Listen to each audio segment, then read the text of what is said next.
Richard's in Chelmsford. Richard, what would you like to say? Yeah, hello, James. Been looking forward to this. Go on, mate. Yeah.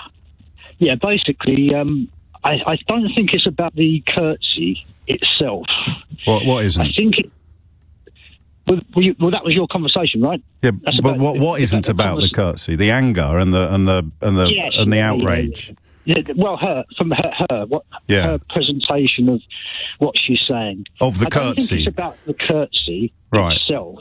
No. I think it's about the sort of character that she is. Yeah. Which seems obviously quite vindictive. Right.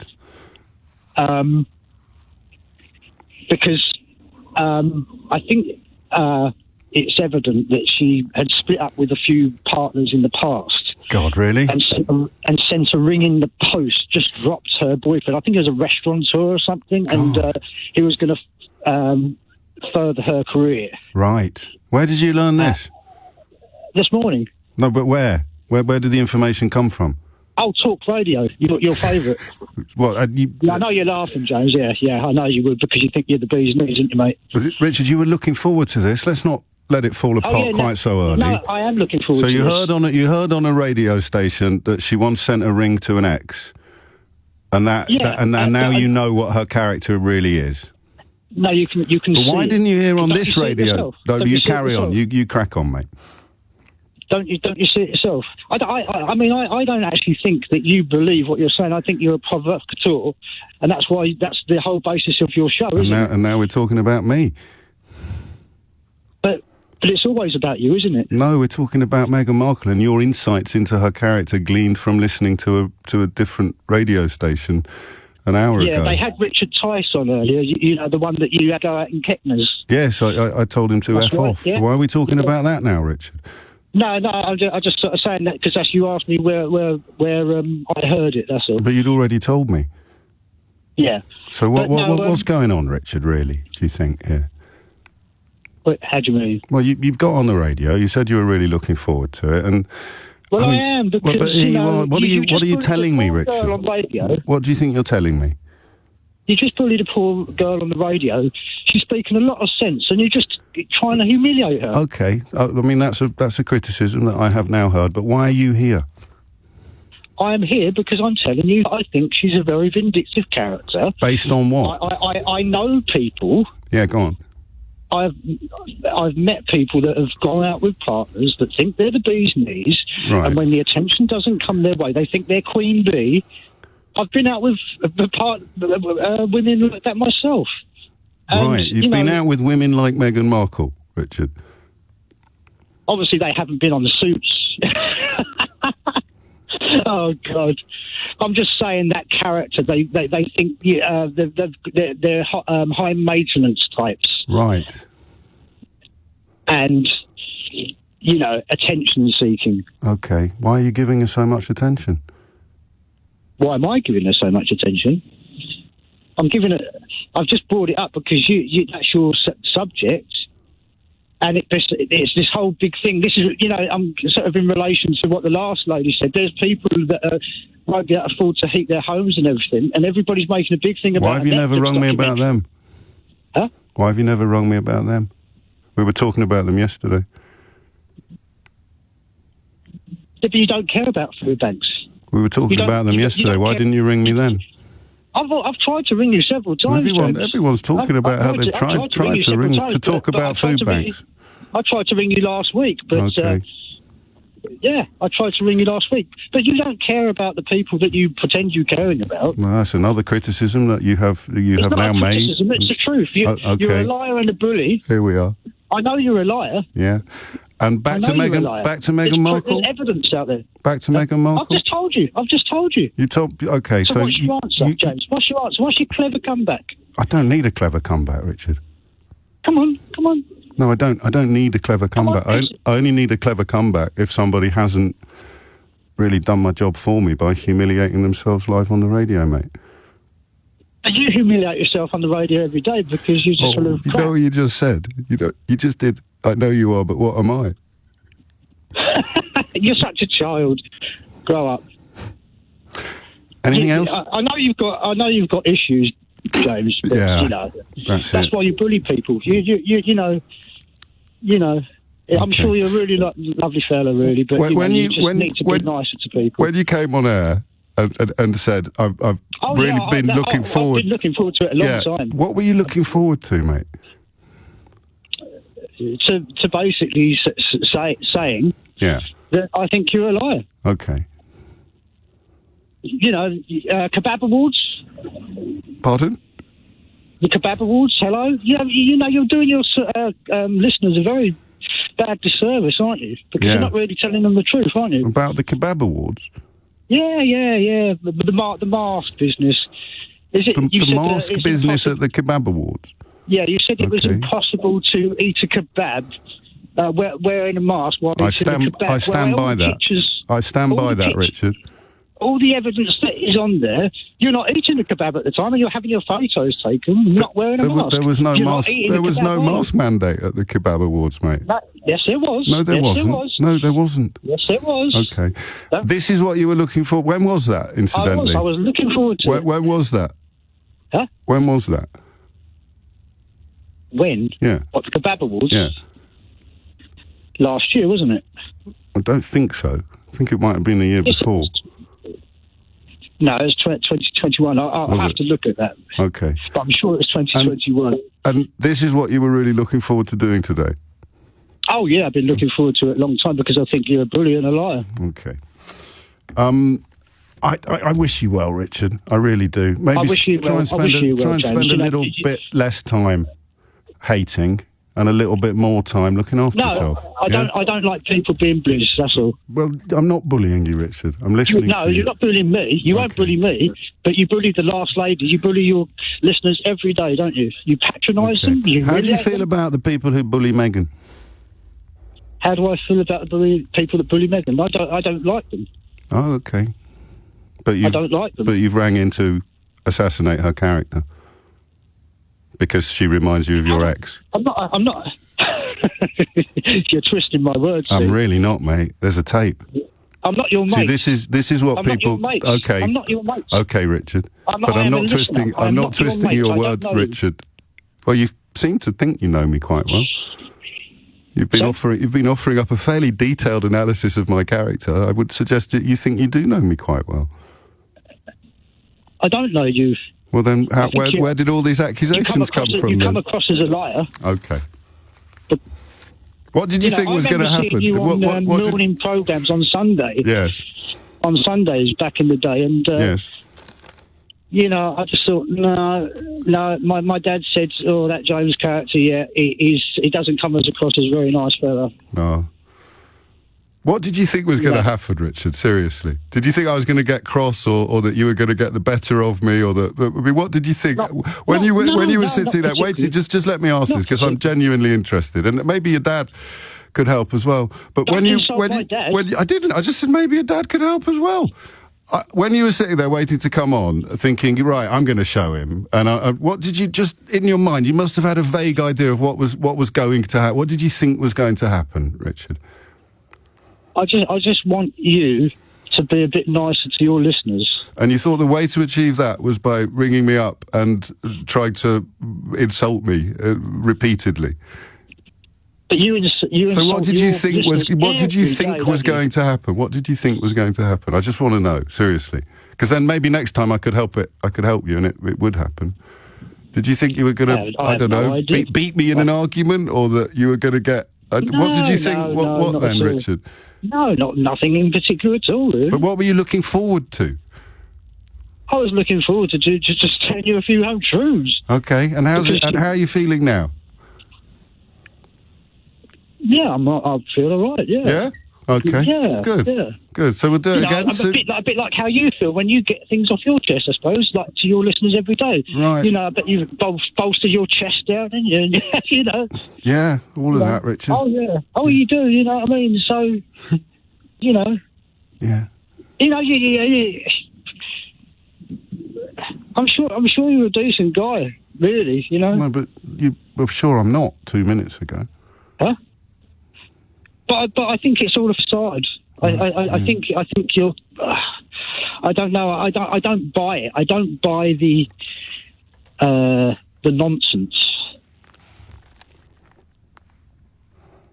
that you spout.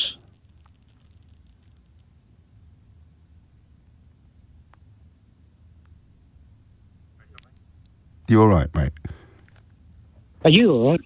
I mean, did therapy work out for you? Very well. I wrote about it in my last book. It worked out for you, did it? Yeah. Well, it didn't, did it? It didn't.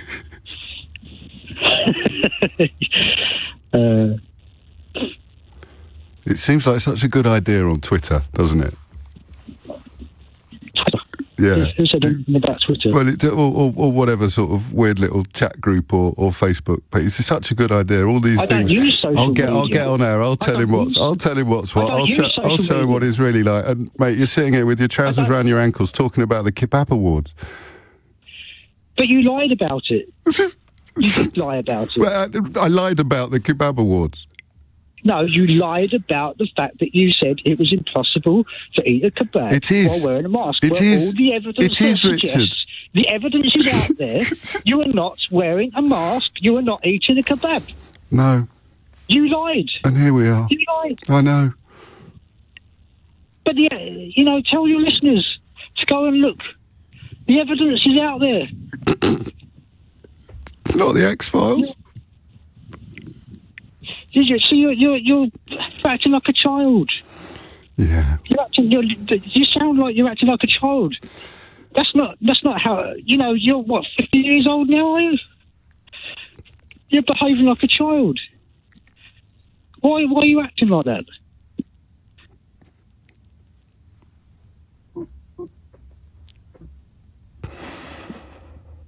I didn't want you to think I was talking over you or cutting you off, Richard. No, go on. I'm sorry to be wasting your show. I am loving. You're making a very helpful contribution, which everyone's enjoying enormously. Yeah, I bet they're laughing. Yeah. It's Keith.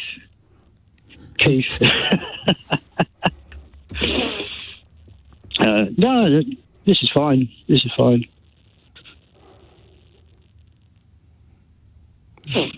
But no, as I say, I genuinely think that Meghan is a vindictive character. Yeah. She reminds you of your ex. She reminds me of, people that I've been out with, and, I'm going to have to go to the news, Richard. They're Queen Bee. No, let's wait. Hold the news. Yeah, Queen Bee, exactly. Yeah. Yeah. But you hate bullies.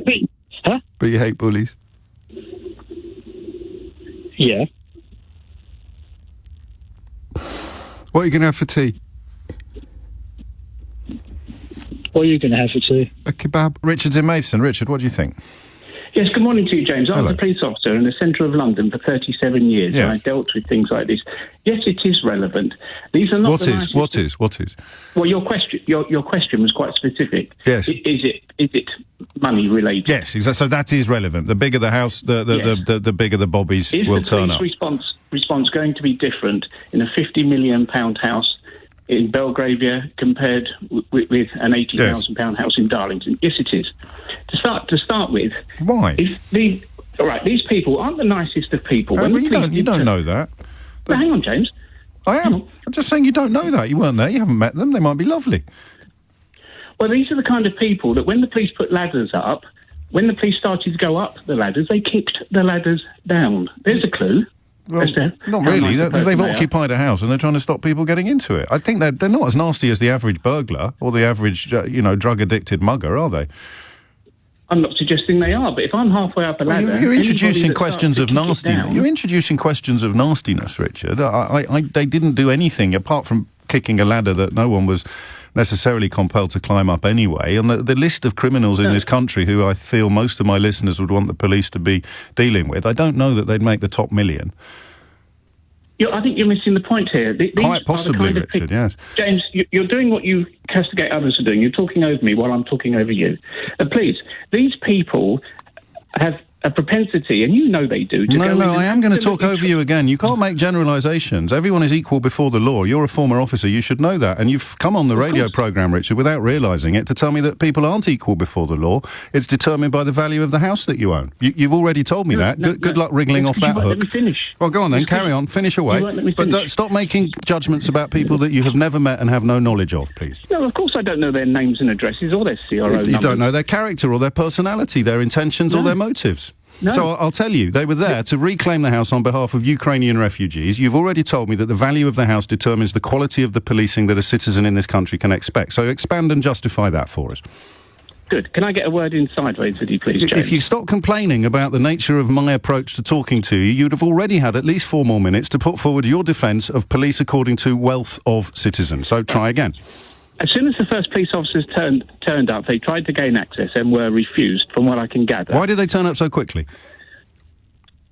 Because they may well have been around the corner. See, this is another fallacy put around by the press. It's a simple question. Why did they turn up so quickly? Last time I got burgled, it took a day and a half for anyone to come round. No, that's just not correct. The last time you were hang on, I was James, there. Please. James, last time you were burgled and you phoned the police and said, I have been burgled, you used the past tense. No, I didn't. I said they've literally just climbed out of my window. I can hear the car in the street outside. Please come quickly. I've got a child upstairs. And I suspect that they saturated the area very quickly. No, I told you, they came round a day and a half later. No, and also, this house was empty. James, there's a difference between being burgled and has been burgled. This house was empty. There was no one in it. There was no one in it. No, I'm just correcting something you said a minute ago. One's a direct threat now, one is past tense and needs reporting. I think they were downstairs when I rang. Well, a minute ago, they were out the window when you rang. Well, the window was wide open. When I came downstairs, the car had been started outside and the window was wide open, so they could easily have been downstairs when I rang. Believe me, James, if somebody... Anyway, back to why... If my house had been worth more money, I'd have got a better police response, Richard. You did get I'm quite sure you got an appropriate police response. They were not 10 vans parked outside and people putting ladders on the window. Why did you tell me when you came on the radio that it was quite correct for the value of the house to determine the quality of the response? Because if these are the... OK, I'll use the word if. If these are the people that have a propensity to go in and trash the place and burn it down, if they take out a row of 10 of these houses, they've done £500 million worth of damage. But who's... And you have a duty of care. So not just the where's the threshold then? Where's the threshold? How much does my house have to be worth in order for police officers like you to think it's worth bombing around there at 100 miles an hour? What you're actually castigating is the fact that the police did turn up and did a good response that you... No, what I'm asking is why don't poor people get that level of policing? Well, I don't think you come under that category, but poor people do. Oh, OK. So now you're claiming that someone poor being robbed, the £80,000 house in Darlington that you used as your own example when you came on the radio would expect the same level of police response if it was a victim of a crime. If they're being burgled You're contradicting yourself now, pal. Do you need your notebook? No, James, if they're being burgled now... Use the word now. OK, let's find out. If I can find... I'll tell you what, put your money on the table. If I can find one person listening to this programme now who reported a burglary in process and got anything like the response that we saw on our screens yesterday, I'll give you the money myself. How much do you want to bet? And can they be... 10 vans. 10 vans. How much do you want to bet? No, James, you're being silly now, and that's unlike you. I'm really not. You're telling me that I'm wrong. I'm telling you that I'm right. How are we going to prove it? We just find lots and lots of people who reported crimes from houses that weren't worth £50 million and got an identical response to the one we all saw on our screens yesterday. Can't they? We know that. They phone in... Well, you go and find someone then. There's lots of people... You go and find someone then. Get someone from your days on the force. Well, I know for a fact that... Well, that's easy then. Bring them back and I'll give you a tenner. I haven't finished talking. You're talking over me again, James. I'm bored of you now. Sunil is in Wembley. Sunil, what would you like to say? Hi, James. I've been to Bristol a few times. My son went to university there, so we've had a graduation at the Wilsall and other areas. And I read the barrister's synopsis, and I think what the jury looked at is to say, well, it's not a crime because it was offensive, and if you interpret that, and that's the jury's feeling of it, So if we take that to the next step, there's history. Can people tear down our history? And the answer, I think, is no, they shouldn't be able to do that. On the other hand, is should people be offended by that history? And I think what this judgment is saying is that if you have a statue and you want to protect it, that you should tell the fuller story, not just that Colston was a great man, but also at the same time... But he wasn't a great man. Well, in some people's eyes, in Victorian times. Well, we don't live in was- Victorian times. I know, exactly, we don't. So what we need to do is modernise and say, actually, this is Colston. This is what he did. He built Bristol. He did this.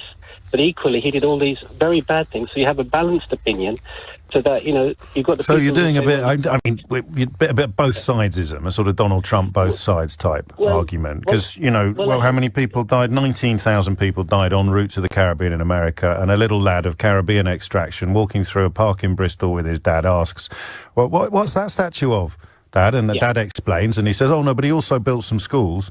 It's not all bad. Yeah. And you think the lad will then understand why there's a statue up there of someone that presided over the murder of 19,000 of his potential ancestors. Yeah? Yeah. I mean, time evolves, and what we're saying is that history, you can't change history for what it was. It was good or bad.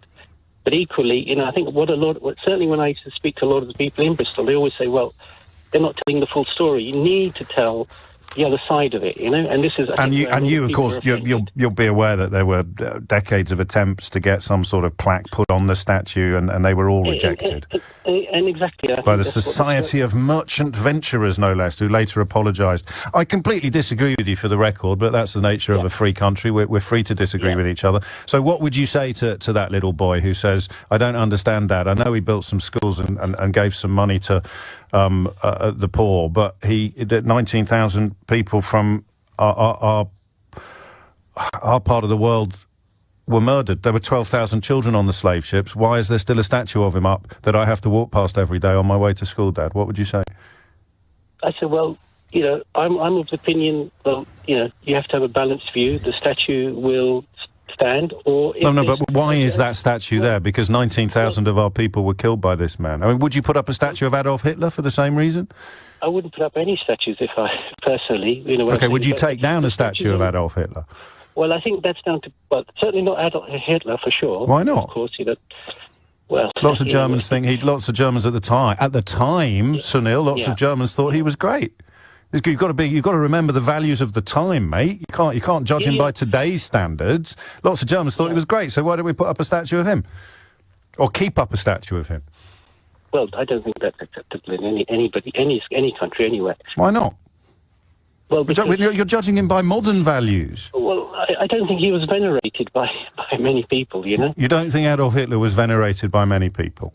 No, okay. I think your original point was going to lead you to somewhere like that, but I didn't think you were going to get there quite so clumsily. No, carry on, of course. There is history, and a lot of people you speak to say, you can't erase my history. No one's erasing they pulled down a statue, mate, and you today know a hell of a lot more about Edward Colston than you did 2 years ago. Absolutely. So you've actually got more history as a consequence of the statue being pulled down. So the history that you rang in to support and be in favour of has been enhanced and improved by the removal of the statue that you think should not have been pulled down. Have a great day. Martin's in Edinburgh. Martin, what do you reckon? Hi, thanks for taking my call, James. I think one of the main tactics of the SNP is to really focus attention onto constitutional issues, really at the expense of governing the country properly. We have one of the highest death tolls in regard to COVID in the UK. Actually, in regard to Europe, we have one of the highest death tolls. I work in a local food bank, and I regularly see a huge amount of poverty in Edinburgh, and I just don't think they have a hugely impressive record. And I think that culminates in them trying to get attention as far as possible for the sort of constitutional issues in regard to the union versus independence. And I think, it might be inelegant to call it attention-seeking, but I think it's trying to draw a lot of attention to... Could we call it vote-winning instead? Yeah, I know SNP voters... Because what you say when you say that you should ignore Nicola Sturgeon is that you should ignore not just the people who voted for her, but the fact that she keeps winning majorities.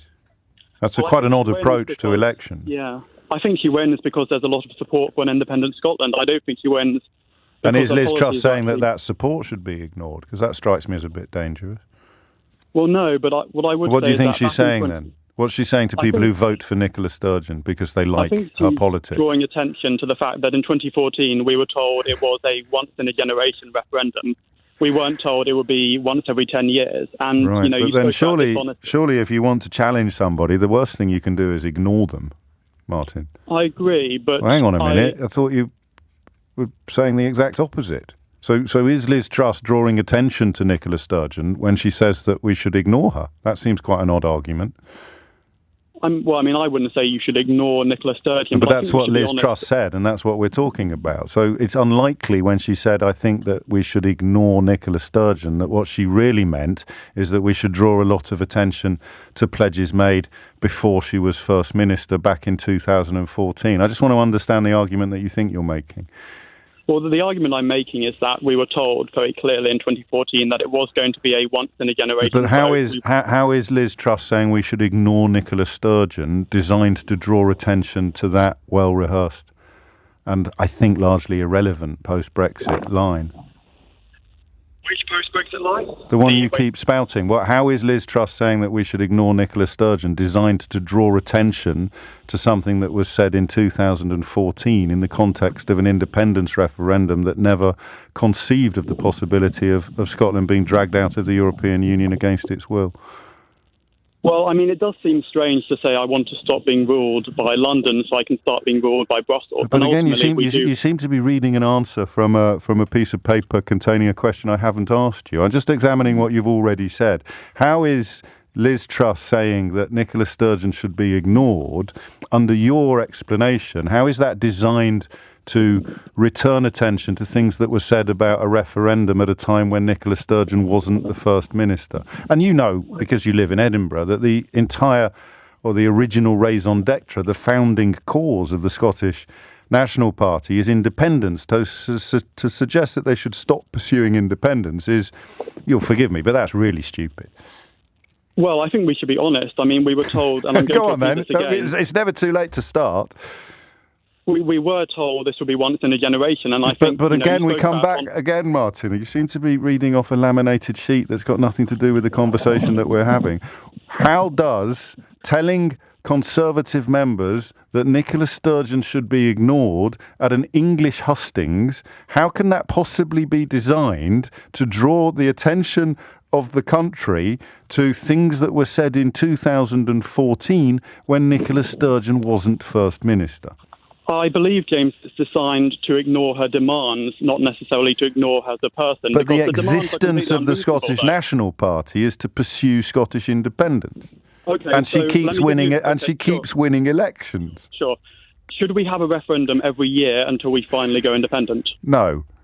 Okay, but you agree with me in that sense. You agree that there's got to be a limit on how many times we vote. Again, you've pulled out another laminated sheet that bears no resemblance whatsoever to the conversation that we're having. You accept that there has to be a limit on how many times we vote, right? Yes, and therefore we can only ever have one. Ha-ha, zinger from Martin in Edinburgh. The question is not about referendums this morning. The question is not about 2014. The question is not about anything other than why Liz Truss has told English Conservatives at a hustings in England that Nicola Sturgeon should be ignored, and what message does that send to Scottish people? What message does it send to you? I think it sends out the message that we should ignore demands that are ultimately unreasonable. We should ignore the results of elections. If a party dedicated to Scottish independence wins an election, we should absolutely ignore the reason why that party exists. It's it's a position, Martin. Can I make the point? Well, as long as it's relevant to the question that I've asked, which would be a first in this exchange. I will. If we had never had a referendum, James, then I would be firmly in favour of it. But we have had one, and you've already conceded that it would be unwise to have a referendum I haven't conceded anything. You have another referendum as soon as possible because Scotland is now being dragged out of the European Union against its will.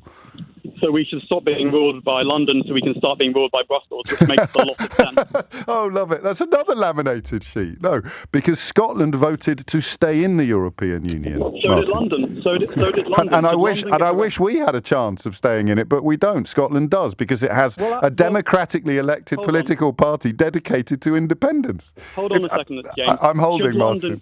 Hang on, just make sure you've got the right laminated sheet. Go on, say something about London. Referendum on independence. But why are you asking me a stupid question? It's not a stupid question, James. Okay. London, why shouldn't they get a referendum on independence, James? Okay, because London can't leave the United Kingdom, Martin. They could become a city-state. Ever heard of Singapore, James? Oh, you've got me there, Martin. You're really running. You're really running rings around me today. Certainly am, James. You absolutely have. Here am I calling for London to become a city-state. Well, why can't they? Is it physically impossible? No, you explain why they can't, Martin. it's not physically impossible. Singapore is a city-state the last time I checked. Okay, so we're in favour of London becoming a city-state if we think that the democratically elected First Minister of Scotland should not have the reason for her party's existence to be ignored. Okay, but we had a referendum in 2014. It's not okay. Yes, before the European referendum, before Scotland was dragged out of the European Union against its will, having been promised in that referendum that could never happen. I think we're probably exhausting our joint reservoirs of goodwill here, Martin. So I'll ask you one more time. I'll ask you one more time. Okay, and I'll answer this time. Why did Liz Truss last night suggest that the First Minister of Scotland should be ignored by the Prime Minister of the United Kingdom? I think he did it because it's a constant source of irritation for Westminster when you have part of the UK demanding over and over again independence, even though we had a vote. And why does the Scottish National Party exist?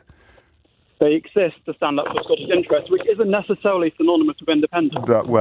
You're a member of the party, are you? Or should we rely upon people who support them to tell us why the Scottish National Party exists? Well, I mean, why does the Green Party exist? I'm not a member of that, but I believe they exist to stand up for environmentalism. They do stand up for environmentalism, and when they're in power, they will do things that are designed to deliver a more environmentally friendly environment. Why does the Scottish National Party pursue power? They pursue power for a variety of reasons because they want to better the interest of Scotland, but they also have to be honest as well. What is their abiding reason for existing, Martin? You must be vaguely aware of your own ridiculousness now. No, Scottish. No? Okay, so what is the abiding reason for the existence of the SNP? What's the main reason? What's the main? You said a wide array. Just give me the main reason for why the SNP exists. And the main reason is sovereignty, which can come in the form of devolution or independence. Okay, up with sovereignty. There's a winning formula, as everybody in the United Kingdom can attest. Martin, have a lovely day, and next time you ring in, just get the laminated sheets in the right order before you start reading from them. Andrew's in Acton. Andrew, what would you like to say? Hi, James. Can I just begin by saying I love your programmes, and I've spent most of the last 6 years agreeing with every word you've said. Thank you very much. I believe there are tablets you can take for that, and I sense that there is a big but coming. There is a big but there. But I don't agree with what you're saying this morning. Okay. And let me try because I think you're not really putting forward, in order to knock down the real point about what you described as trickle-down economics. Okay. And which I think is more fairly described as a belief in the virtue of low tax. Well, that would be supply side.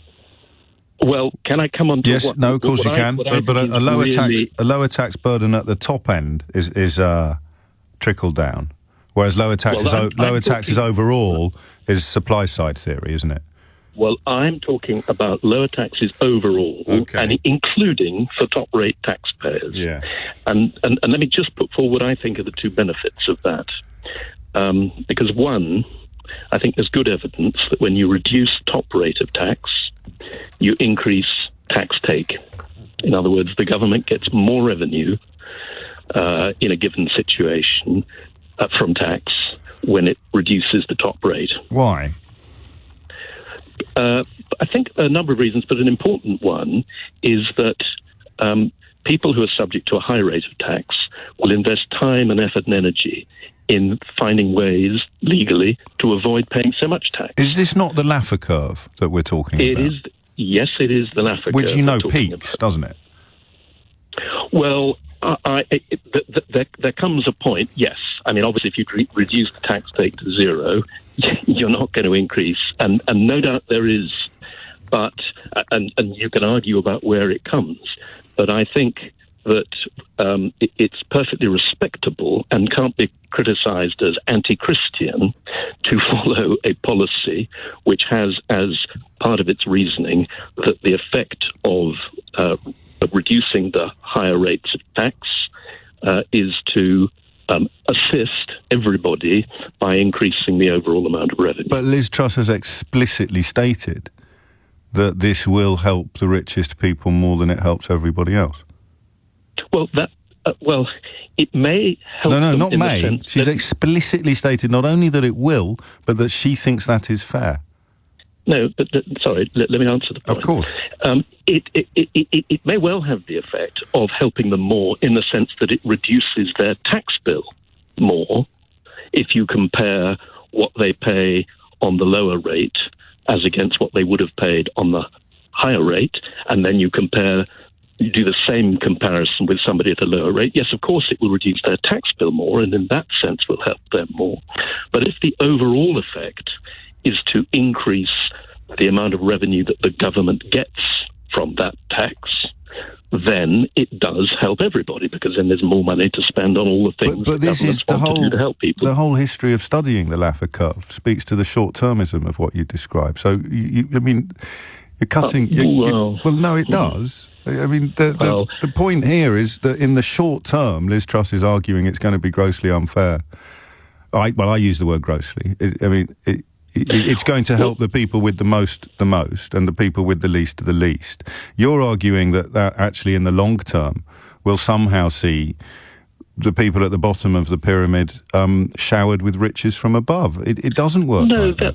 And she's cutting taxes. She's not seeking to raise more money in taxes. She's cutting public spending, even as she introduces these economic policies. These are not the actions of a Prime Minister who's seeking to find more money to spend on public services. Or on anything paid for by taxes. James, I don't think that's right. Oh, come on. She campaigned on it. She campaigned on it. No. Wait. She is actually about to announce a massive public spending programme in terms of the subsidy for energy prices. Which they're doing through a written statement so that it can't be questioned and can't be scrutinised and can't be examined in Parliament, and which will leave British businesses considerably less protected than a lot of their foreign rivals. Well, all of those may be valid points to make, but on the other hand, but James, Andrew. Yes. they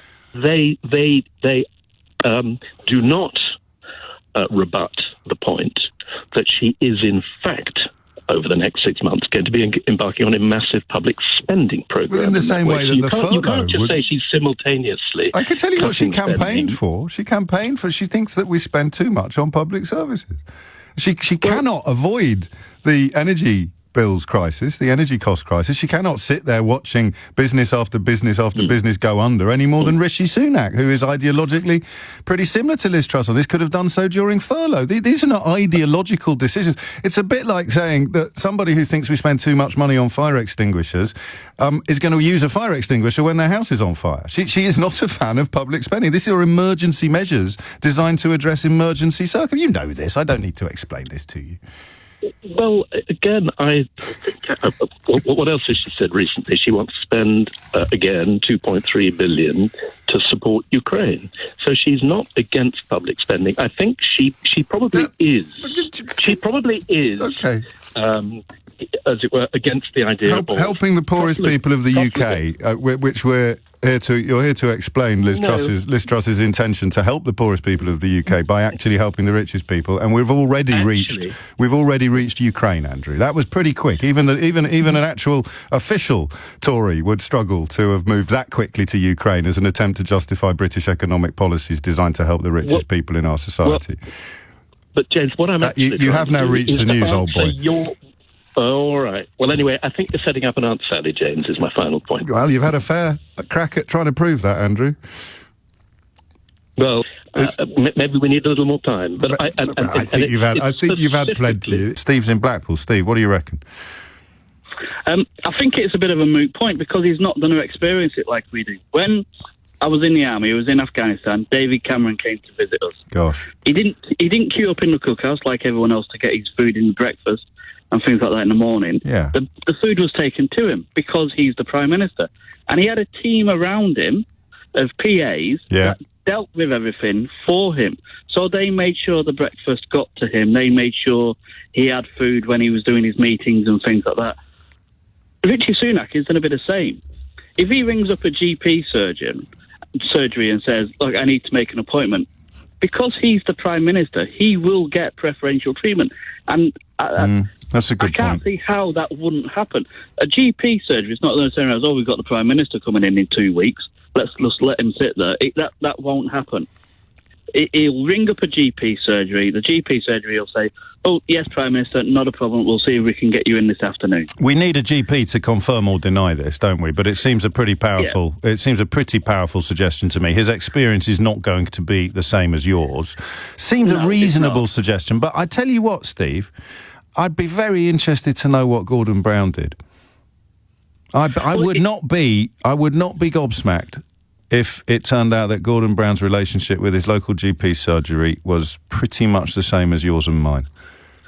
Quite possibly, but I imagine that because it's number 10 Downing Street and 11 Downing Street, it comes under the control of a specific GP surgery because of the geographical location. Yeah, but with it being in the centre of Westminster, I can't see that GP surgery be one that struggles for anything. But then he's had no experience ever, which undermines my point slightly about this only matters because he's Prime Minister. How can you listen to a word he says about the NHS if he has no knowledge, apart from when he's banging on about how NHS his family is, despite the fact that he doesn't even use an NHS GP anymore? Well, how can he care? How can he care as much as you do, or I do, or a GP does, an overworked GP? How can he care as much as someone who has struggled to get an appointment? How can he feel the need for change as keenly as somebody who either is such an amazing constituency MP with 20 years on the clock that they've been told so many stories by constituents that it doesn't matter that they've got no personal experience of it himself, which is fine, but not him, or he's lived it, or his mum's lived it, or his dad's lived it. Maybe his parents have lived it. You need to know, don't you? Yeah, I think you do. Maybe I'm being naive. The only way you're going to get that empathy is by going through the NHS process before you become Prime Minister. Because as soon as you become Prime Minister, he's not going to get the same treatment as everyone else. No, but his kids would. He's going to get a skewed opinion. His kids might do. So we need to know whether they're signed up with a GP surgery, do we? I'm uncomfortable asking politicians details about what their children are doing, but he's in charge of the access that my children have to the NHS, so I think I'm allowed to know what his deal is, aren't I? Are we? What do you think? Yeah, we are. But to be honest, if I could afford to pay for a private GP, I would do. I agree. That's not the conversation we're having. We're having a conversation about whether the man who is in charge of the only GP you can see should be able to swerve it completely and pay 500 quid to see his own at the weekends. Yeah, but we've also got another issue, is how does a millionaire have empathy for people who are not millionaires? Even before he became... Yes, he came from a GP, an NHS family with his parents having a pharmacy. Yeah. But he's a very successful businessman, or his wife's a very successful businessman. A money trader, and she's the daughter of a very successful businessman. Let's just say they're very rich. Yeah, so they're very rich. So his dad was a GP, his dad was a GP, not a pharmacist. Was he? Yeah. Well, that should give him an insight into it anyhow. Yeah, and it's given him such an insight, he's decided he's not going to be part of the system, even though he wants to be the man in charge of it. Boom. Well, I'm not going to disagree with you that the NHS is massively underfunded. But I just don't think that this is a hill for people to die on, if that makes sense. Yeah, I do. I disagree. I feel a lot more strongly about this than I expected to. I've got to be honest with you. And part of the problem is the media conditioning that I talk about every morning. It's an exclusive in one newspaper. It's in The Guardian, which you know, I sometimes approach thinking, oh, here we go. And yet, that's me being groomed. That's me being manipulated. It's a huge story. If it was if it was a Labour Prime Minister, it would be on all the front pages. Because Labour are supposed to practice what they preach or whatever it is. But on this particular issue, he's supposed to practice what he preaches as well. Especially if he marches around the place describing himself as being from an NHS family and not mentioning, but I've got a private GP now, lads, obviously. I'm not stupid. It depends whether he wants to skew the argument of saying, yes, I understand that GP practices are under pressure and I want to remove myself from that burden. So yeah, I like that argument. I like that argument. I've used that myself over the years with private education. I don't think it really washes, but it salves the conscience of people who pay for privilege while knowing deep down that the privilege probably shouldn't exist. But I don't buy it with the Prime Minister. That's the whole point about this conversation, is that the Prime Minister is in charge, and therefore he has to live by slightly different rules, or very different rules from the rest of us. You know, and by that I mean he has to be better than the rest of us. He has to be more careful than the rest of us. Not Boris Johnson, whose view of the rules that Prime Ministers should follow was basically none of them. He should be above and beyond the kind of conduct that we would expect from others. He should go further. And on this particular issue more than anything, he should live the same life that the rest of us live. I just think that should be obvious. I appreciate it isn't, and it may well be that I'm wrong. 10:46 is the time. Thank you, Steve. Did you talk to David Cameron when he came to Afghanistan? Yeah, very briefly said good morning to him, shook his hand, everything. So it was quite nice, actually, because the only thing he was interested in was a bacon sandwich. Oh, yeah, it was before Ed Miliband's embarrassment, I suppose. No politician's been near a bacon sandwich since. I like that. Thank you. And it is a good point. You can't expect the Prime Minister to have experience of being a soldier, but you can have experience of being a citizen. And the key experience in terms of the relationship between government and citizens is probably the health service. And he doesn't have the same experience that the people he seeks to govern. It's a weird ambition to want to be in charge of a country in which you are not exposed to any of the problems that the ordinary citizen suffers. A really weird ambition and you know, potentially a quite dangerous one. John's in Formby. John, what would you like to say? Yes, I think a lot of the Red Wall situation was to do with keeping Corbyn out. Do you? Oh, absolutely, yes. I think in a lot of elections, it's not a question of who's a great candidate. It's a question of who's the lesser of two evils. And Corbyn's ability to alienate huge swathes of traditionally Labour voting populations was legendary. Yes. Well, I think there's another factor which isn't discussed enough, but which I know a lot about living in the north. Yes. Is the hatred of the political correctness which is forced down people's throats. Give me your best example, John. Well, I could give you loads. Yeah, go on then. Just give me your best. Give me your best. A school trip from a school in Bradford to the Slavery Museum in Liverpool. Yes. And the white pupils who wanted to go were not allowed to go. See, I'm 99% certain that's not true. Well, I'm afraid you let your bigotry get the better of you. No, 99%. I've spoken to several of these pupils. Okay. What was the school called? I can name it. Yes, go on. Yeah, it was Buttershaw, and the headmistress was Mrs. Hedge. And you voted in the general election because of a school trip from a school in Bradford? In part, yes. Okay. Shall we say that again out loud? You cast your vote in the general election because of a story about a school trip from a school in Bradford. There are many others. Which politician do you think was most responsible for that? To ban bacon from a multicultural day centre. Yes, and well, I suppose I'm going to give you the benefit of the doubt and genuinely believe that a plan to ban bacon from a multicultural day centre that you don't attend influenced your voting decisions. Yes, it would. Yeah, no, I mean, clearly. Just tell me why. Why? I mean, because I don't like it. No, but if you went there, and we're talking about tyranny in the context of bacon now, John, so I'll just give you a moment to reflect upon the ridiculousness of that. But if you went to the day centre and you were being deprived of bacon, I could almost understand how that might influence your choice of MP in a general election. But you don't go to the day centre. Did you even live in the relevant constituency? No. So they stopped serving bacon in a day centre you never visit, in a constituency you don't live in, and that influenced your choice of MP in a general election. I am my brother's keeper, and I don't approve. Well, I'm not interested in your brother. I'm interested in you. Rotherham and 100 other places either. And which national MPs bear responsibility for that? They all do. All of them. So Conservative, Labour, Liberal, Democrat, all of them. All those who knew it was going on and did nothing about it. Well, that's libelous, isn't it? Because that would entail actual conscious knowledge of something and looking the other way. So everything you've said, in answer to the question of why did people vote for Boris Johnson, falls apart at that little point where I say the words Boris Johnson. No, it doesn't. It does? So you voted for Boris Johnson because they stopped serving bacon in a community centre you've never visited in a constituency you don't live in? Well, an area which someone said on the media that you should visit and live in and find out how things really are, because in your London bubble you haven't a clue. But mate, you don't live in the constituency. You're in a bacon bubble. You're in a bacon bubble. And for the record, John, for the record, mate, I was born in Doncaster. Here's another one. Use of the public library. Yes. At Farsley, it has a toilet. Yes. If you are a man and want to use the toilet, you are made to feel very, very uncomfortable, where women are let in without let or hindrance. Right. How do they make you...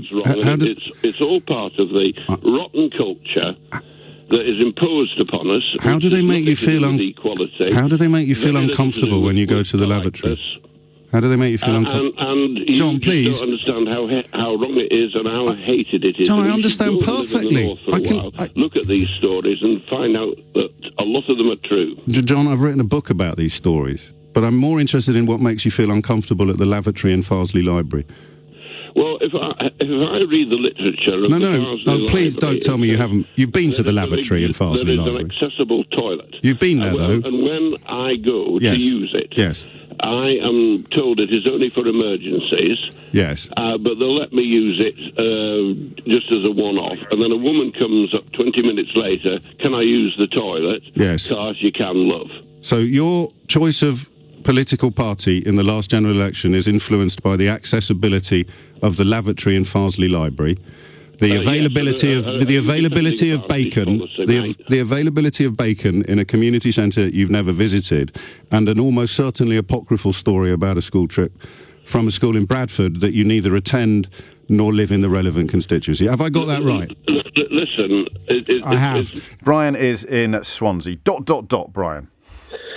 Hiya, James. How's it going? Pretty good, mate. What's on your mind? Good. So a lot of the time I actually don't agree with you, but I always think it's good to listen to someone else's opinion. Give me the big thing you don't agree about, just before we crack on. Well, there's various things. I think you're quite left, and I'm more central. And what does that mean, more though? Liberal. You know how it works. I always like to know what you mean by when we use words. Yeah, you're a bit more patient with things, and So you're against patience. No. What do you mean then, Brian? Well, I just wanted to have an honest conversation with you. Well, we are now. We're starting off with the things that you disagree with me about, and so far we've got patience on the list. Well, just a lot of the conversations that you have on the show. That's all I meant. Yeah. So what do you disagree with me about? So talking about today, the leader of the opposition... I'm going to insist you come up with at least one example of all the many, many things that you often disagree with me about. Oh, no, I just meant in general conversation. I know, yeah, so let's just have one example. Okay, like today. I don't agree. Well, let's run through it. Was the law broken on 20 different occasions? Yeah, I agree. Was Boris Johnson right when he said... Was Boris Johnson right when he said all guidance had been followed? No, and so what are we disagreeing about? What are we disagreeing about? I disagree with the Conservatives and what they've done. But what I think is that the opposition is that bad, and you're talking about the truth, and the leader of the opposition yesterday couldn't say whether a woman has a penis, and he refused to answer it. And this is what you're holding up in response to the fact that the law has been broken 20 times in Downing Street. Would you like me to help you out? I mean, I'm going to let you off telling me what it is that you disagree with me about, because when you say patience, the ploughman sandwich, for example, you keep going on about this ploughman sandwich today. Yes, it's a ploughman's lunch, mate. It's a ploughman's lunch. If you put it in a sandwich, so why rename it then? It stops being a sandwich. Well, the landlord of the pub said he was doing it for fun. Oh, he's doing it for fun. Okay, then, yeah. So so he's done it for fun. You downplay the fact. The landlord of the pub, the bloke that did it. The people on the right or the Daily Mail readers that you always say. The bloke that did it said he was doing it for fun, and you're here to complain about a joke now. Wow, it seems that jokes can be quite serious these days, isn't it? A joke about cheese. Have a joke about anything. A joke about cheese. You're on national radio getting cross about a joke regarding cheese. I'm not getting cross, buddy. I'm not getting cross. All right, then. So why have you brought it up as an example of something that we disagree about? Because you keep bringing it up today about the ploughman sandwich. I don't think the name of it is important. I don't care what it's called. So why rename it? Because you care what it's called. Anyway, let's go back. Let's go back to Keir Starmer. Okay. And the question about the difference between the biological definition of a woman and the legal definition of a woman. Okay. So you know that they're different. Yes. Right. So that's why it's a silly question that is asked for entirely provocative reasons, designed to feed red meat to people like you. So just in a sentence, having an opposition that's pro IRA as well. Yes. Okay, but that's not true, is it, Brian? You're Brian. I'm James. That's not true. Okay, so let's just talk through. Let's run through the simple question of why Keir Starmer distinguishing between the biological and legal definition of a woman for you is more important than the law being broken 20 times in Downing Street. That's all I want from you now, mate. It's. I wouldn't say it's just that alone. I'd say. That's the example you've brought to the party. So let's just focus on why that is more important than the law, the actual law. I won't patronise you by explaining what the law is. The actual law, the laws that I think you probably obeyed, and if you didn't, then people you care about did, and loved ones. So the actual law was broken on at least 20 different occasions, and you think that Keir Starmer's understanding of the difference between a biological and a legal definition of the law, as a lawyer, the definition of a woman, you think it's more important? His opinion on it. Yeah. His opinion on that. No, I want your opinion. Your opinion on why it's more important. Yeah, I'm going to give you my opinion if you let me talk. I will do. My opinion is that is his attitude towards that opinion is more important for me than what the Conservatives have done. But it's not. Let's just pause there. Let's pause there. His attitude towards that opinion is more important for you than what the Conservatives have done. Those are the words that you actually said. Can you unpack that? It's all I'm trying to say. It's not just that one. I think we've got. Well, let's pick another one then. Let's pick another one then. Okay. The fact that Jeremy Corbyn was leader of the he's not in the Labour Party anymore, Brian. So let's pick another. Let's talk about people who are actually in the Labour Party. MPs voted him in. Yes, but he's not in the Labour Party. And Labour MPs didn't vote him in, Brian. He got banished for anti-Semitism. Brian, Labour MPs didn't vote him in. Labour MPs desperately tried to get rid of him on many occasions. This is the problem, my friend, with obsessing about penises, is that you end up being... I'm really not there. Well, you brought it up. I didn't. You brought up cheese and penises today. And now you're demonstrating an almost weapons-grade ignorance of what happened when Jeremy Corbyn was leader of the Labour Party. You're downplaying my opinion. No, mate, I'm laughing at your opinion. It's not important what you think, Ryan, because it's not important because... No, I'm asking why you think that is more important than 20 individual cases of law-breaking, to which you responded by saying it's not just that, to which I said, well, what else is it? And then you talked some gibberish about Labour MPs electing Jeremy Corbyn, so we'll pass on from that, because that's embarrassing for everybody. You've brought up cheese and penises, so now I want to know, what else do you put on the other side of the scales? Because here are 20 examples of law-breaking by the current government, by members of the current government. 20 specific examples of law-breaking, and you think Labour is worse because... Labour is worse because, obviously, they're so left that I can't... What does that mean? What does that word mean? Well, it's a whole range of things on a whole range of Go on then. topics. Don't mention cheese or penises. Just give me the whole range of things. Well, they just downplay everything. For example? It's a whole range of things. Go on then. You keep saying range of things. You can't name one. It's their principles on a lot of things. Yeah, go on. Give me one. Give me your favourite. Like on jails, for example, like giving them lenient sentences and stuff like that. Judges give sentences. Yeah. Not Labour politicians. Try again. Well, I just wanted to say that I just don't agree with Labour. And on what? That's what? The reason. Because I Try can't again. vote Come on. for it.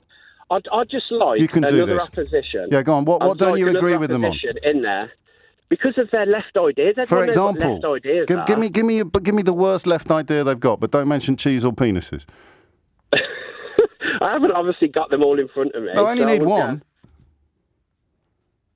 Oh, I can't think off the top of my head. You're on national radio. Yeah. Convinced that you've got really strong arguments to explain why breaking the law on 20 separate occasions is not as bad as being the Labour Party. I say, what's bad about the Labour Party? And you've got nothing.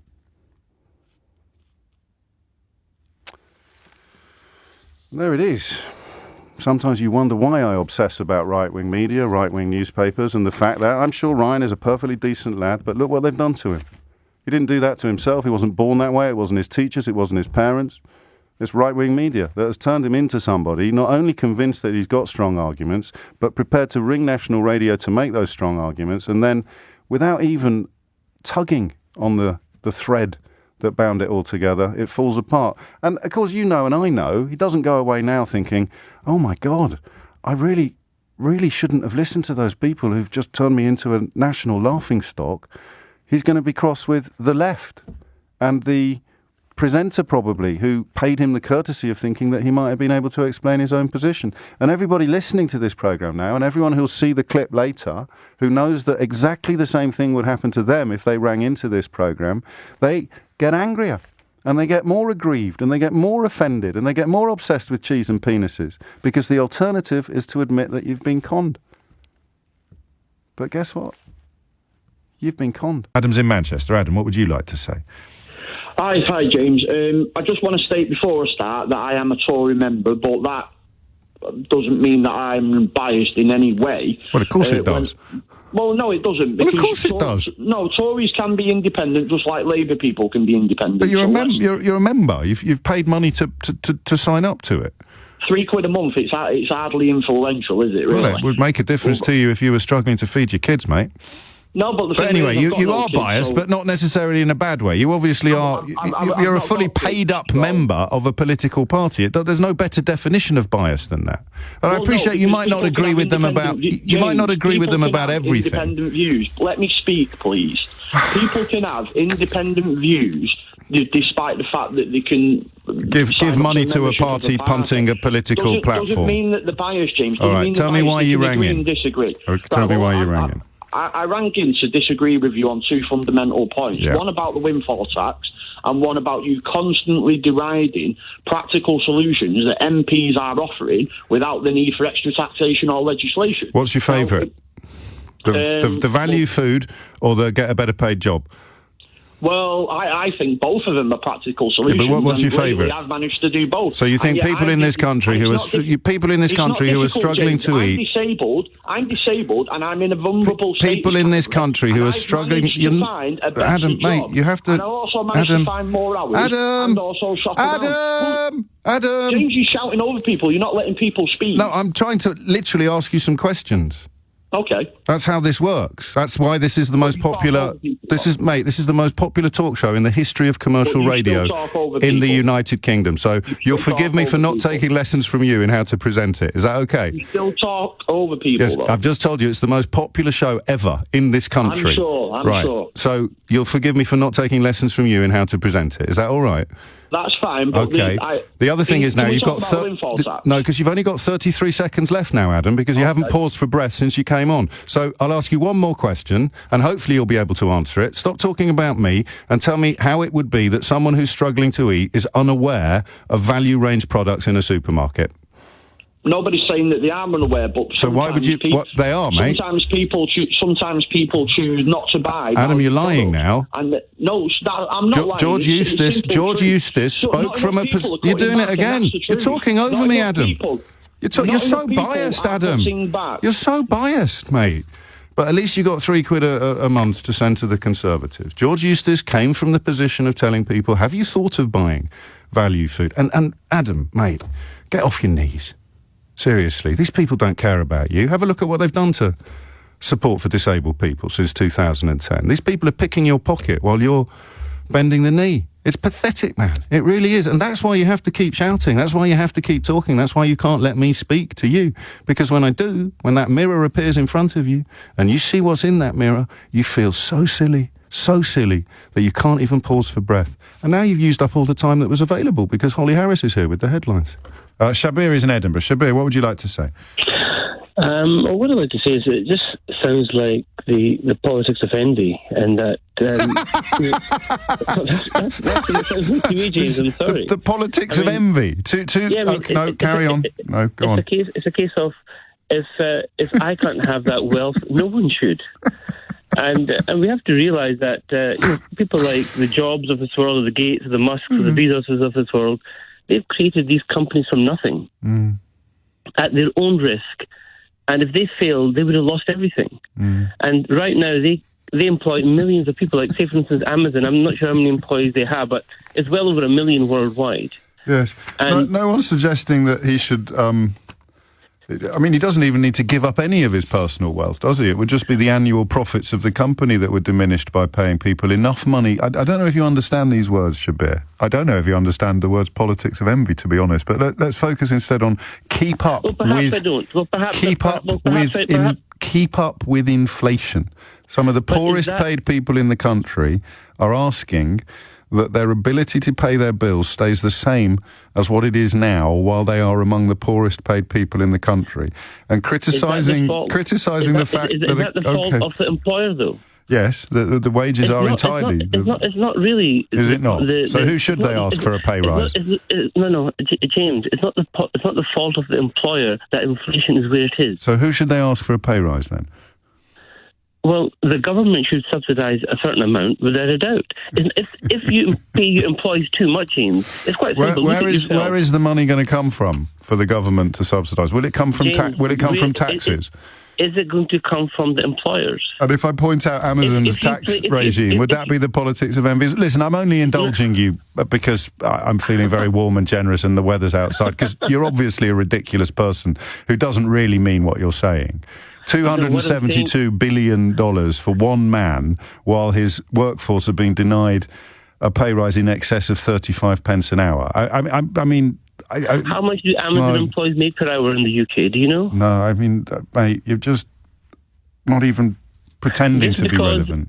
No, I'm not pretending to be relevant. What I'm saying is that if you increase wages too much, you will put a lot of businesses out of business. Yeah. It's simple and straightforward. Yeah, that's right. Yeah. Amazon, they'll be finished. They'll be finished by tea time if these warehouse workers get £2 an hour. I disagree with you what you're saying, but all I'm saying is that if you increase wages, if you keep on increasing wages, you'll put a lot of small employers out of business. Yeah. It's as simple and straightforward. So your response to a question about Amazon is to talk about fictional small employers or theoretical small employers? It's not... I'm not trying to defend Amazon. Right. What I'm trying to say is... You are, because you just said it was the politics of envy to criticise Amazon. Now just let me remind you what happened 3 minutes ago. You literally were defending Amazon. You phoned in to criticise people, criticising this specific model. Shabir. What I'm saying is, what has one man's wealth got to do with his employees? Well, he's given them employment. Nothing, Shabir. Jeff Bezos' wealth has absolutely nothing. Nothing to do with Amazon workers. Nothing to do with Amazon workers. There's not a shortage of employment. Do you know what else? If these people aren't, did you just say? Maybe you just said that. I wasn't really concentrating. Did you just say if these people won't work for this pittance, then there's plenty of people that will? I didn't say pittance at all. But you did make that point. If they won't work for this money, then there's plenty of people that will. No, I didn't say that at all. Oh, sorry, what did you say? There's plenty other employment available. Right, so if they don't like it, they can sod off then? Well, there's no shortage of jobs at the moment, is there? No, so they should go and find another job.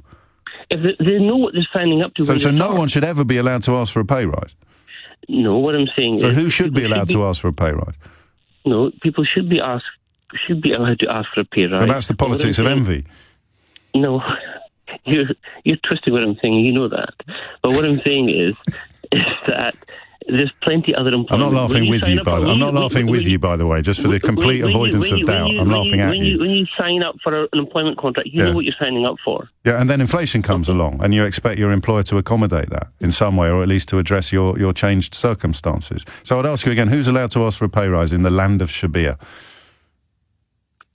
Everybody should be allowed to ask for a pay rise, but every employer has their limits. And how relevant to that employer's ability to provide a pay rise should the amount of money that employer has be, Shabir, do you think?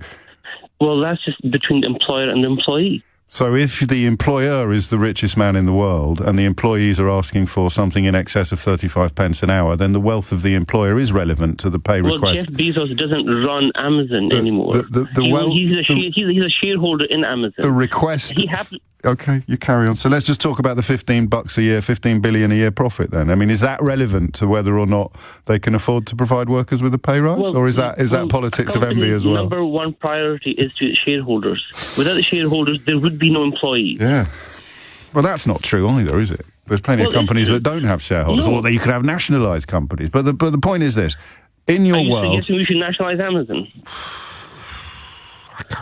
Please tell me. I could probably live with it, but you're distracting me now. I want to get back to the question of who's allowed to ask for a pay rise. Everybody's allowed to ask for a pay rise. And who's allowed to get one? Who's allowed to get one? Well, if the employer can afford it, they will negotiate one. If they can't afford it, then they won't. And can Amazon afford it? Well, that's between them and the employer. Them and the employees, rather. Yes, I know. You can't put everything. You can't put everything on the employer's So it's not the politics of envy, then.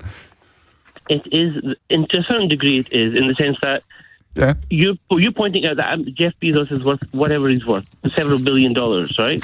Well, so what if he is? I know, it's irrelevant. Without him, there would be no without him, there would be no million Amazon employees. Yes. None of these people would have a job without him. And they should be grateful for that job, and they should stop complaining about the fact that they have to work six days a week in a warehouse where 178 ambulances have been called out in the last 4 years, because if they don't like it, they should jolly well clear off and get a job somewhere else. I'm perfectly clear about what you've said. The person who doesn't understand what you've said, Shabir, is you. No, you're twisting what I'm saying, I'm not twisting what you say. I'm holding up a mirror, mate. It's not my fault that you don't like what you see. No, that's not what I'm saying. But it is perfectly comprehensible. David is in Thanet. David, what would you like to say? Yeah, I can't figure out why there's certain things you can't figure out, like these people that on safe territory in France or in Germany or whatever, and they want to get over here.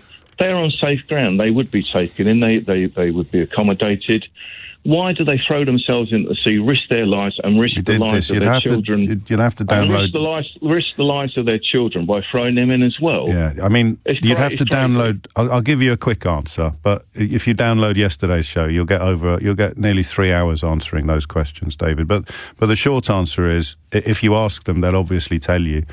The circumstances of their lives are such that the prospect of risking their lives in the Channel is preferable to doing the things that you've just described. But they're in France, they're safe. No, but I've answered your question. What's the point? They're not having a gun held to their head, are they? No, but you asked a question, I've given you the answer. For them, it's preferable to risk their lives in the English Channel than it is to stay in the countries that you call safe. They want to stand the chance of murdering their children as well as themselves. No, but you can unravel now with odd non sequiturs. But the answer to the question you asked is really, really straightforward. It's not my fault. It's not my fault that you don't want to hear it. This is straightforward. 2,700 veterans in this country on the streets without homes, other people in social housing, kids dying in social housing because it's so bad. Charity begins at home. We should be compassionate about our own people. Why do you only ever talk about that? Why do you only ever talk about that in conversations about refugees? Because you've never rung me when we're talking about food banks. Well, do I have to? I mean, no, but I'm just interested in why you only care about these issues when we're talking about foreigners, and you never ring me when we're talking about poverty in this country, or indeed about the plight of veterans, which we cover a lot on this programme. It isn't compulsive to tune into your station. No, of course it isn't, but it's interesting that you mention these issues today that we're not talking about, and you never call in when we are talking about them. Why do you think that is? Well, you're going on about Braverman and the fact that you couldn't see why she was... Why do you think that is, that you never ring in to talk passionately and concernedly about the issues that you've raised when we're not talking about them? Well, I've been taking my time over a long period of time to listen to these different issues and formulate ideas of my own. So why would you ring in on a topic that's not about military veterans or social housing? To talk about military veterans and social housing. I'm just wondering what your own answer to that question is. Here we are having a conversation about refugees. I'm going to ring in and talk about. I'm going to ring in and talk about something completely different. No. Listen. I am listening, David. I think that's the problem. You called it an invasion. No. Suella Braverman did. Well, yeah, all right. I think that's a disgusting word to use. No. But the way it was portrayed was as though, it's bad for her to say it's an invasion. Well, I think it's a disgusting word to use. No, quiet. A large number of hornets. Did you just tell me to be quiet? A large number of hornets. Did you just tell me to be quiet? A large number of hornets or bees flying through your window at any time could be seen as an invasion. Right, yeah, you carry on. They don't necessarily want to murder you. You've left a ruddy window open. Okay. If you've got a wound on the side of your leg and bacteria get in there, it's nothing personal. It's just bad luck. So you're comparing refugees to bacteria? No, but you are. You've done that straight away because I know where you're coming from. Okay. Yeah, you're deliberately doing that. Okay, just run me through that, David. I just see them. I will. I see. Why have you mentioned bacteria in a conversation about refugees? because of the word invasion. Well, but I'm objecting to that word. You're defending it. Yeah, a large number of... So why have you mentioned the word bacteria? I have listened to you, David. I think that makes one of us. A large number of anything can be qualified as an invasion. Only if it's a threat. No, it doesn't. It's large numbers, pal. You never talk about an invasion of Good Samaritans, do you? Or an invasion of angels. Well, look, let me put it to you this way. The news usually is depressing because most news is bad news. And David, you're people are listening. Yourself. People are listening. I'm sure they are. But why do they throw themselves? Why do they risk their lives and their children's lives when they're already on? I've already answered that question. You don't particularly want to. I've already answered that question. It's crazy that they do it. Yes, but we've answered the question why. It's preferable to the alternatives. Well, I say again, charity begins at home. Except it doesn't, though, for you, does it? They're already on safe ground in France and Germany. So why do we worry about them? Do you know, the more you repeat yourself, the worse it gets, not better. It doesn't. Only because of your own, whatever you've got in the back of your head. Right. Your own brainwashing. Yeah. Yeah. I mean, most people spend most of their life in the back of their heads. Okay. And quite honestly, we can't afford to run this country at the moment as things are for our own people. Yeah. Let alone paying the bills for the rest of the world. Yeah. And these other people, as I said, are on perfectly safe ground. Yeah, but you keep saying that, and it's utterly irrelevant to the conversation that we're having. But anyway, you crack on and have a great day. Oh, well, good day. All right. David there, precisely the kind of people that Suella Braverman is trying to appeal to. So don't be like David. Louise is in Exmouth. Louise, what do you think? I think it does matter. It matters a lot. It's about accountability leading to relatability. And a man like that, and a lot of the Tory party, haven't come from the sort of working class background that a lot of us have. It's the word working class that just doesn't get used enough. They call us working people. They don't want to highlight that working class aspect because so many of them, including Rishi Sunak, and Tony Blair. Tony Blair didn't come from a working class background. Tony Benn didn't come from a working class background. Gordon Brown didn't come from a working class background. Jeremy Corbyn didn't come from a working class background. No, indeed they didn't. But a lot of the time, their policies were led by a wish to represent and help us. I'm not seeing that in any of the Tory party. And additionally, I mean, I'm old enough to remember back... Mark Francois didn't come from a working class background. I mean, did come from a working class background. So some of them did, I think. Dorries was always going on about it. Esther McVeigh was always going on about it. No, don't sigh. There are plenty of people in the Conservative Party who would who consider themselves to have dragged themselves up by their bootstraps. So you'd be all right with their policies as long as they could demonstrate that their parents hadn't been rich? To a degree, but their policies at least don't. You're honest. That's and I know, as I was going to say, if I may, I was old enough to remember the days of one of the Tory ministers giving a speech back during the days of Margaret Thatcher, where he was explaining about the fault of the economy being at the door of single mothers, as they were called then. I mean, it's all too easy to lump us into these categories, and then they're masters at enabling people to believe the soundbite that, it's the economy is running badly because of these people. Yeah, so and each time we go through, it's like pick on a group, and I just feel that I'm not listened to, I'm not heard. Working people, no, let's say working class. No, I know you've made that point, and you've made that point, and you've made it well, and I don't quite get it yet. I mean, did you listen to yesterday's show? No, I must confess, today is my first time listener, first time caller. Oh, crikey. Oh, OK. Well, in that case, a little bit of my biographical background. I went to public school. I don't come from a wealthy background, but I come from a much more comfortable background than anyone would ever dream of describing as working class. And I spoke yesterday to a lot of people who can't heat their homes at the moment already before the pay rise comes in. People who tell me about their indoor coats and putting on skiing clothes to sit in their house or going to bed because it was the only place they can get warm. And you're essentially saying that I'm not capable of empathy for those people because I've never been that cold myself. Well, I think it taps into what you were saying earlier about enough.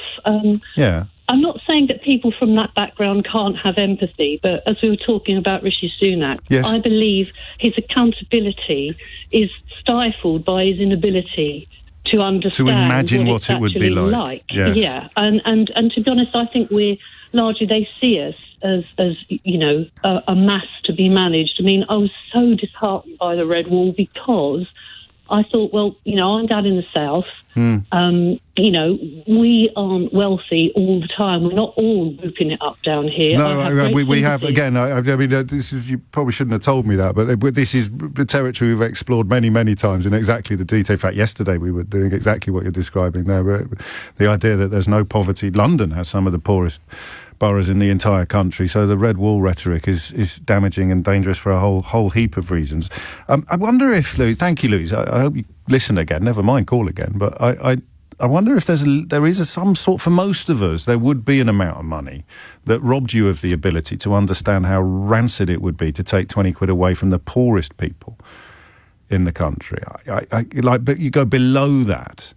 I don't mean you've got enough to not care, but you've never had enough to care.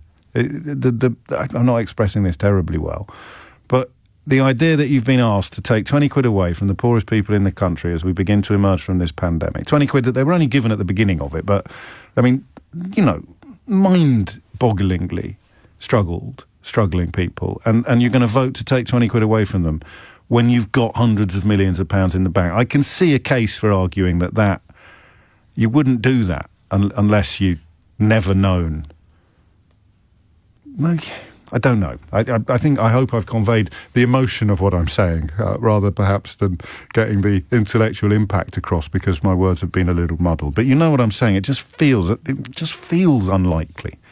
That 20 quid universal wasn't just Rishi Sunak, of course, but he is now telling the rest of us to live within our means. Perfectly sensible advice, and advice that he will follow. He will never not live within his means. If he was going to live without his means, he'd have to go out and buy a Bentley probably 500 times a day for the rest of his life. And even that wouldn't touch the sides. So, yeah, there it is. What do you reckon? Fanny's in Cheltenham. Hello, Fanny. Hello. How are you? I'm well. How are you? Mustn't grumble. What would you like to say? Long time no speak. I know. Where were we? We're talking about this muddling subject of money. Yes. What do you think? Well, I work with people and money. Lots of people.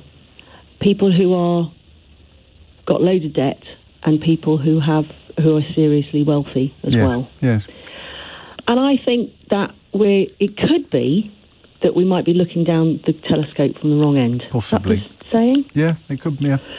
Because what is the point of looking at Rishi Sunak and saying, how can you tell me this? You've got this, you've got that. How can you tell me this?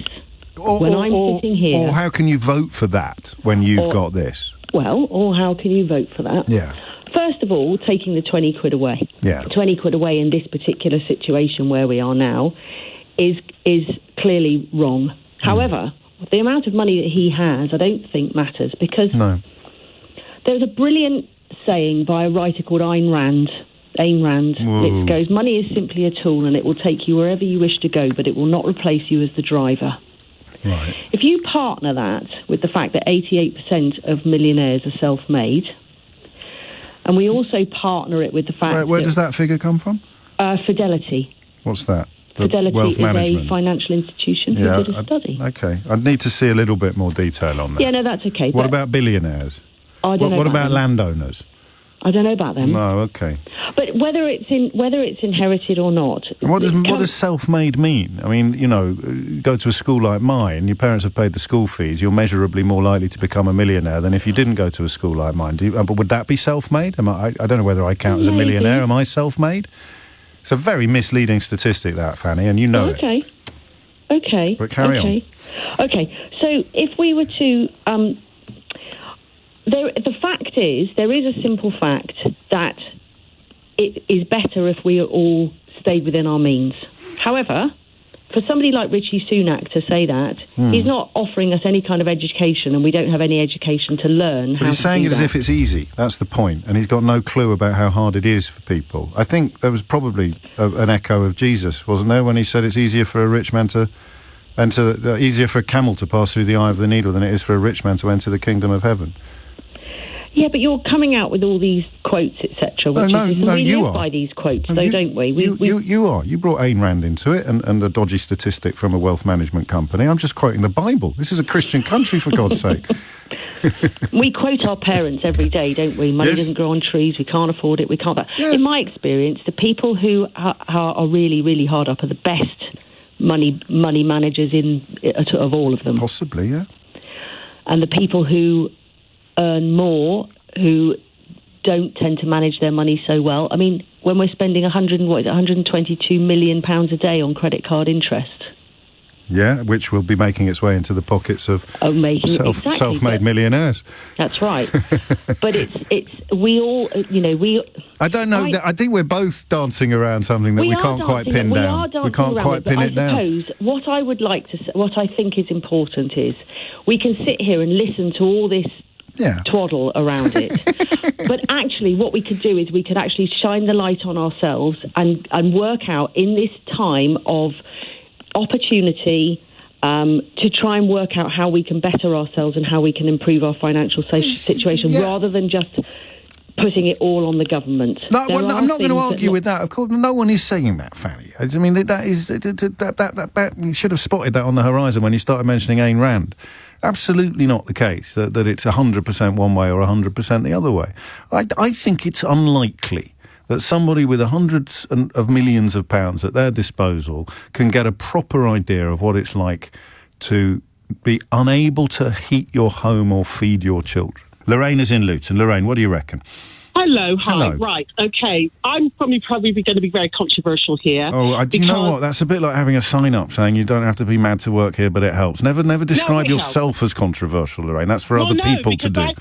I'm going to be speaking to Rishi Sunak's wife. Yes. Okay. Yes, she has got links with Infosys, a company who I've worked with, who's an Indian company, IT company based out in India. She's Indian. Yes. She's non-domicile. Non-domiciliary could apply. Anybody could access that if they wanted to, and avoid tax. It's not tax evasion; it's avoid tax. Yes, that's all true. It's like somebody paying your builder cash in hand. A lot of people doing it. Well, yes, a lot of people do it. But you wouldn't expect the Secretary of State for Housing to do it, would you? Or her husband? No. So that's the point of today's conversation at the end of the day and the beginning of the day, and indeed, Lorraine, in the middle of the day. You might well have little sidelines going on or little swerves and dodginesses, but if you're in charge of everything, you shouldn't even contemplate going down that. Do you know what it would be like? It would be like passing laws outlawing parties and then having parties. It would be just like, which would never happen, would it, in a civilised society? Which is what happened. We go back to her situation. Yes. Okay. She obviously employs people over here. I would suggest she employs people over here. She's probably got staff or whatever, which she has to pay national insurances and all this sort of thing. So I can't say she evades every tax. We're talking about income tax on investment. She's married to the Chancellor of the Exchequer. She happens to have a job.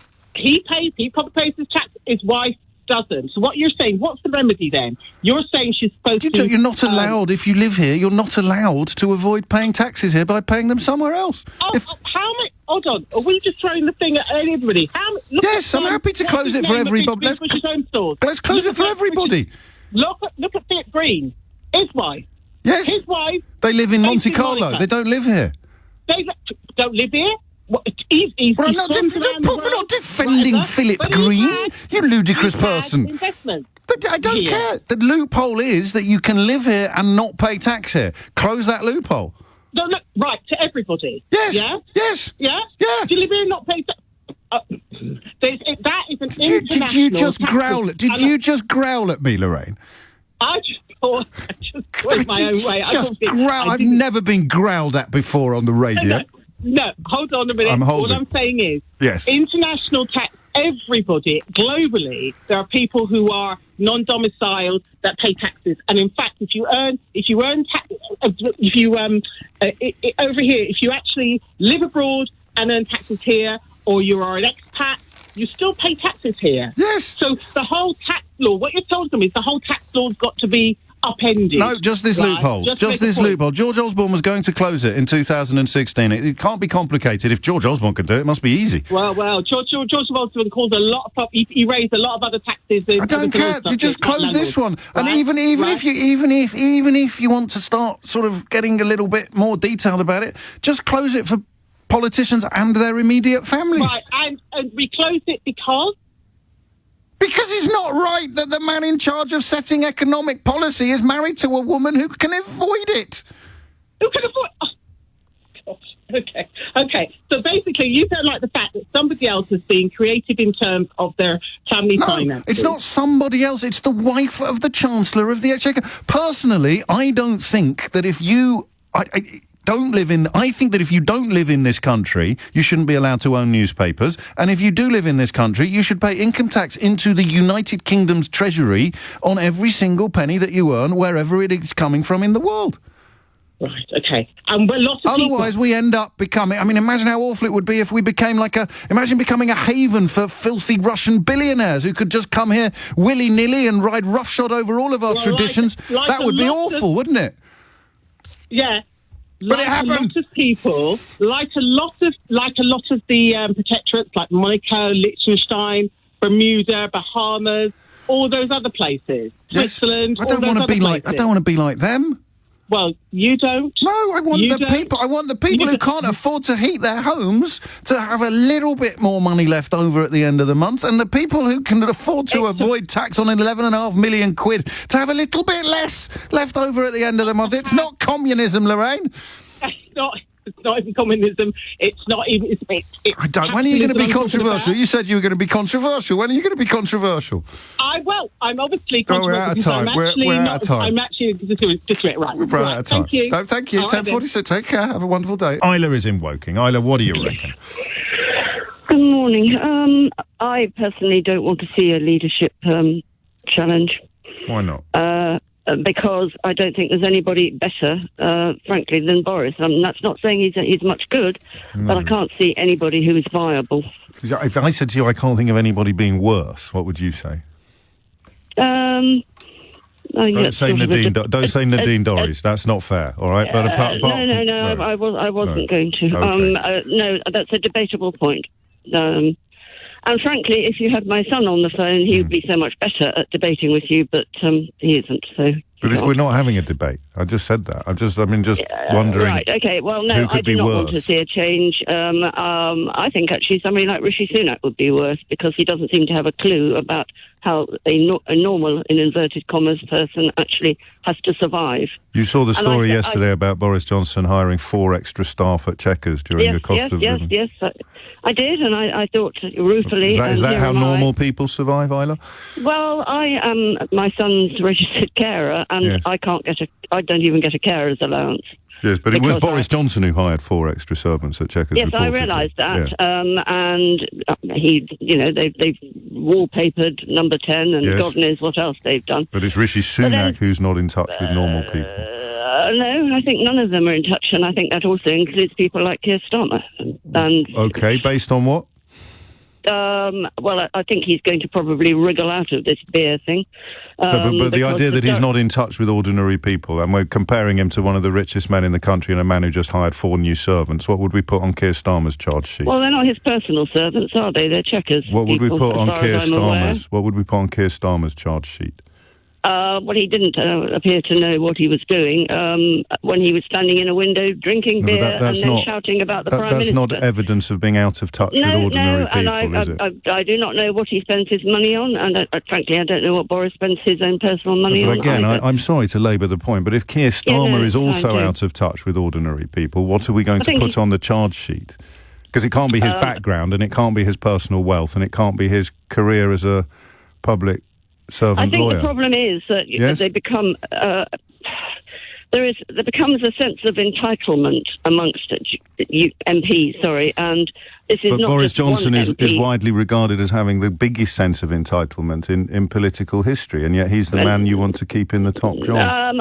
Because I don't see anybody any better. When do you think you might? Well, if a rising star actually, appears somewhere, that would be excellent. But at the moment, we'll all hope for that. And before you go, just one last chance: the evidence that Keir Starmer is out of touch with ordinary people, in a comparable way to perhaps Boris Johnson, the servant hirer, and Rishi Sunak, one of the richest men in the country. What would you put on the list? Okay, I have no clue if Keir Starmer has been hiring servants. I don't know. Well, you would know, wouldn't you? No, why would I? I'm not particularly interested in Keir Starmer. But you just referred to a photograph of him that appeared on the front page of the Daily Mail for 2 weeks straight, despite the fact that he's not been found to have broken any laws. So you would have found out from the same people that have persuaded you. Sorry, but in the same way, all these photographs.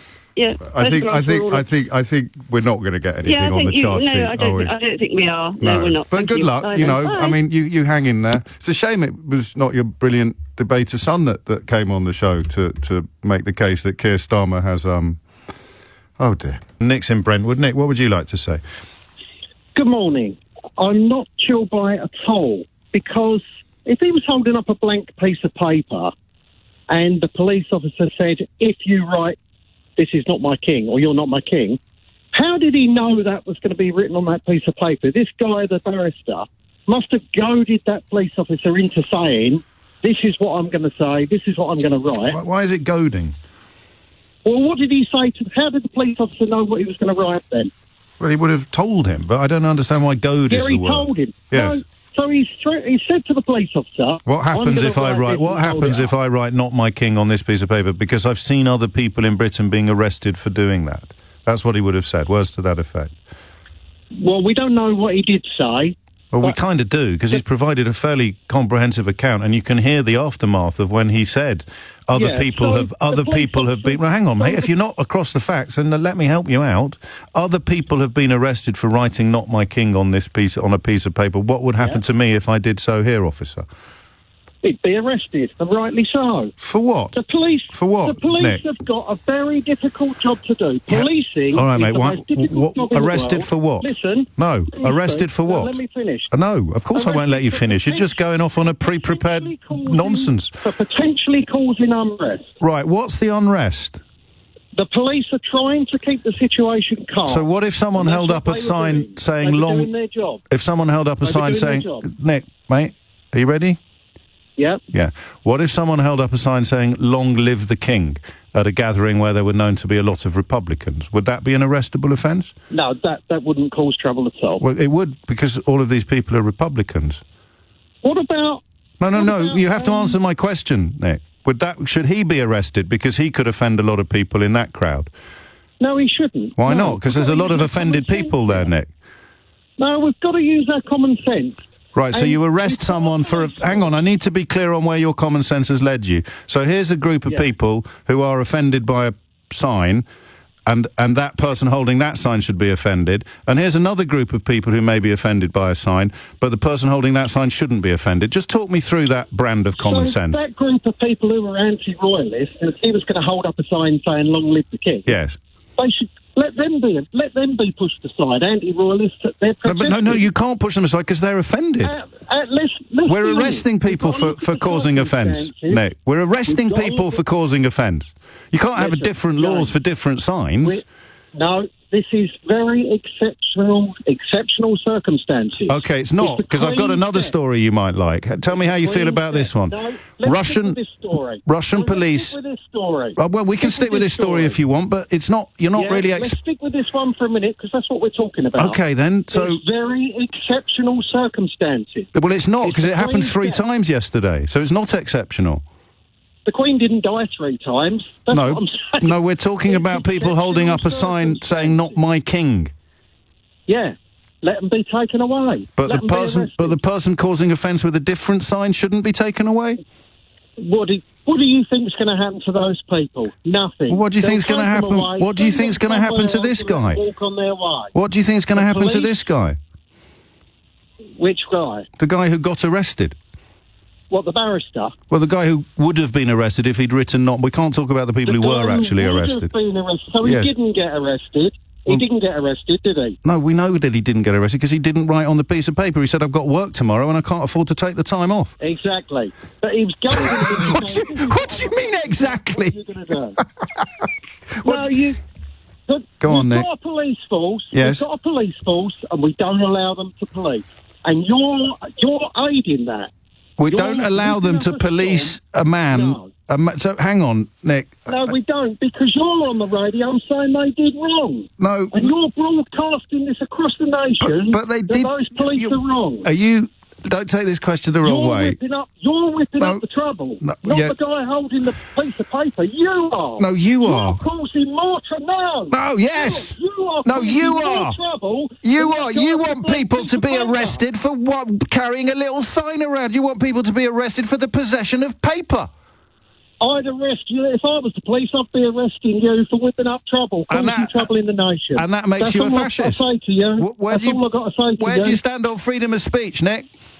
No, there should be a few more rules, because it's all leading the wrong way. Everything is. What should people be allow our police? What should people be allowed to say? What should people who don't believe in a monarchy be allowed to say about it in public?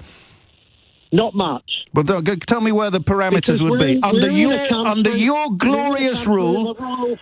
Under your glorious rule, Nick. Under your glorious rule, someone who doesn't believe in monarchies, who doesn't think that because somebody's ancestor won a war or stole a bunch of money and ended up on a throne, we shouldn't be doing that in the 21st century. Oh, that's how the monarchy got there, was it? They stole a bunch of money. Well, if you go back to 1066, mate, they killed the King of England and took his throne. Do you want a history lesson, Nick, or do you want to have a conversation about what you should and shouldn't be allowed to say about the monarchy?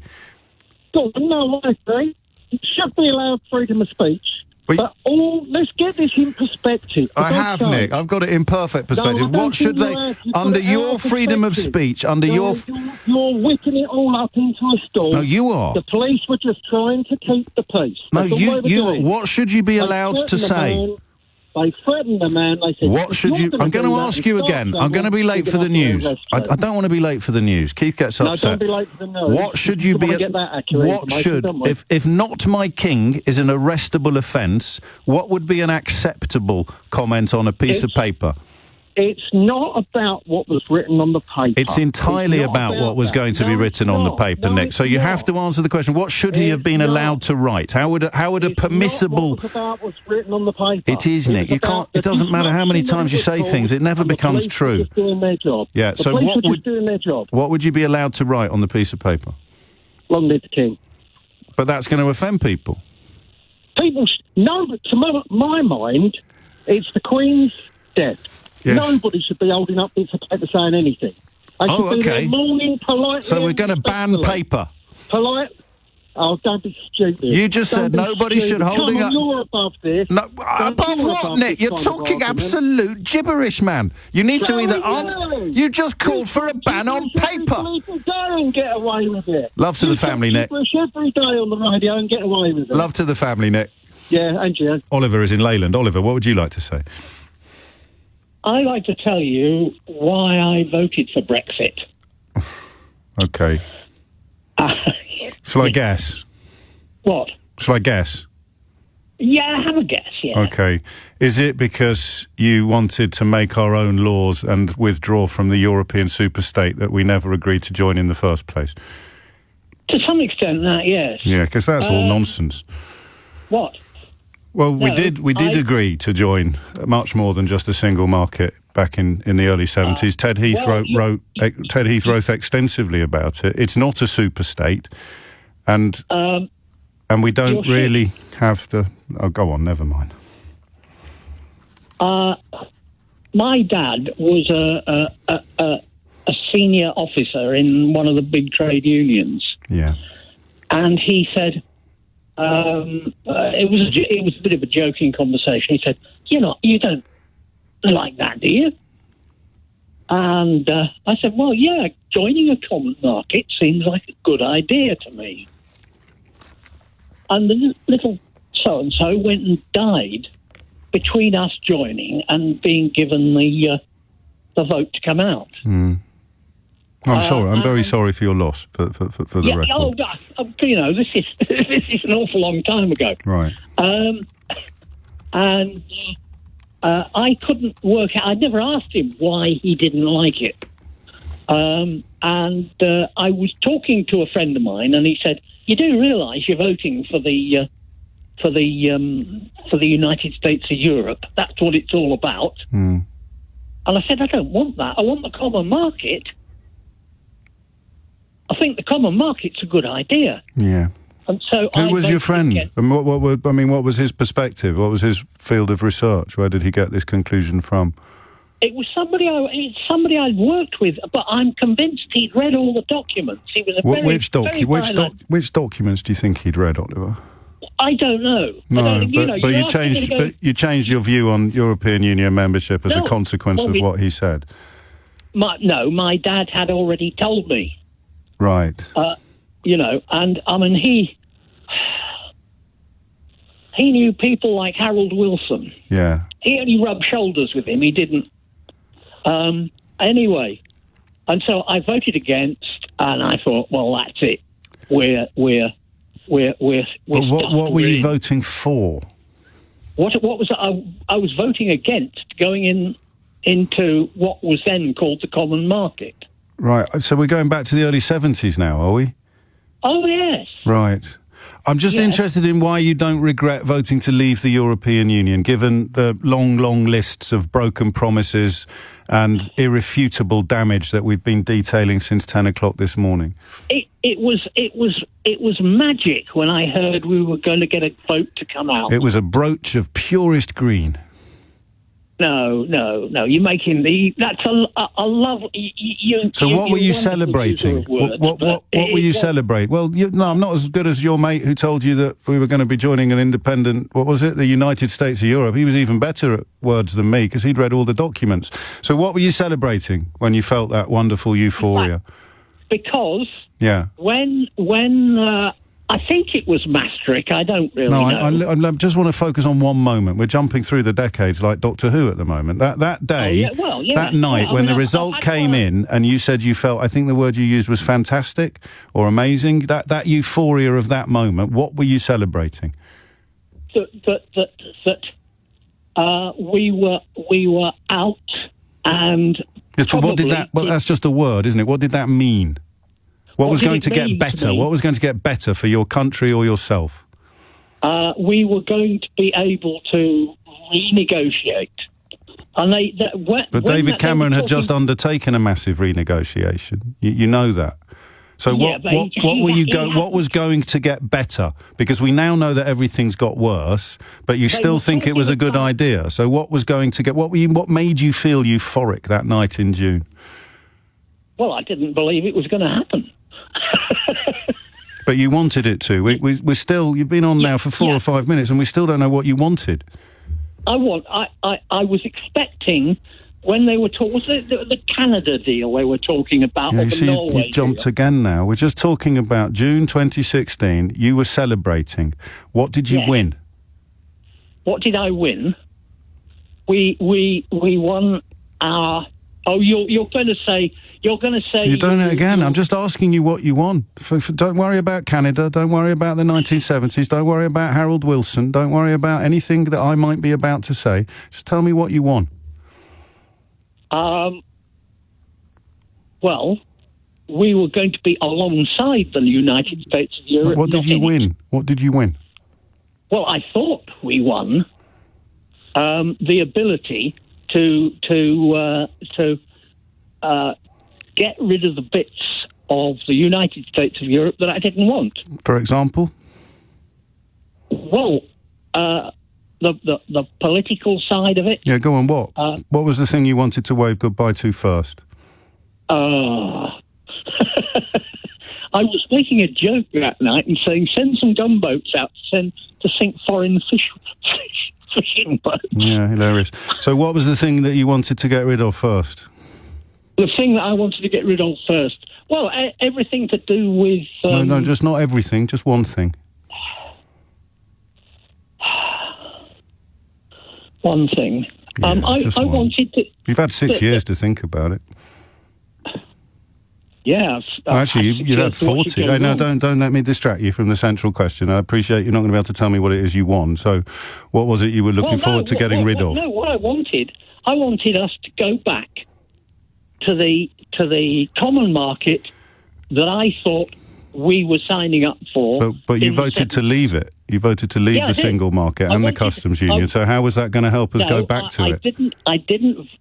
I didn't vote to leave the common market. You did. I voted to leave the European Union. Yes, but they were the same thing by 2016, Oliver. Yes. So anyway, what you said, you couldn't wait to get rid of the political stuff and all the difference. Yeah. If you give me an example of that, the stuff that you were hoping to, or even perhaps, if I could be so bold, an example of the things you're glad that we have now got rid of.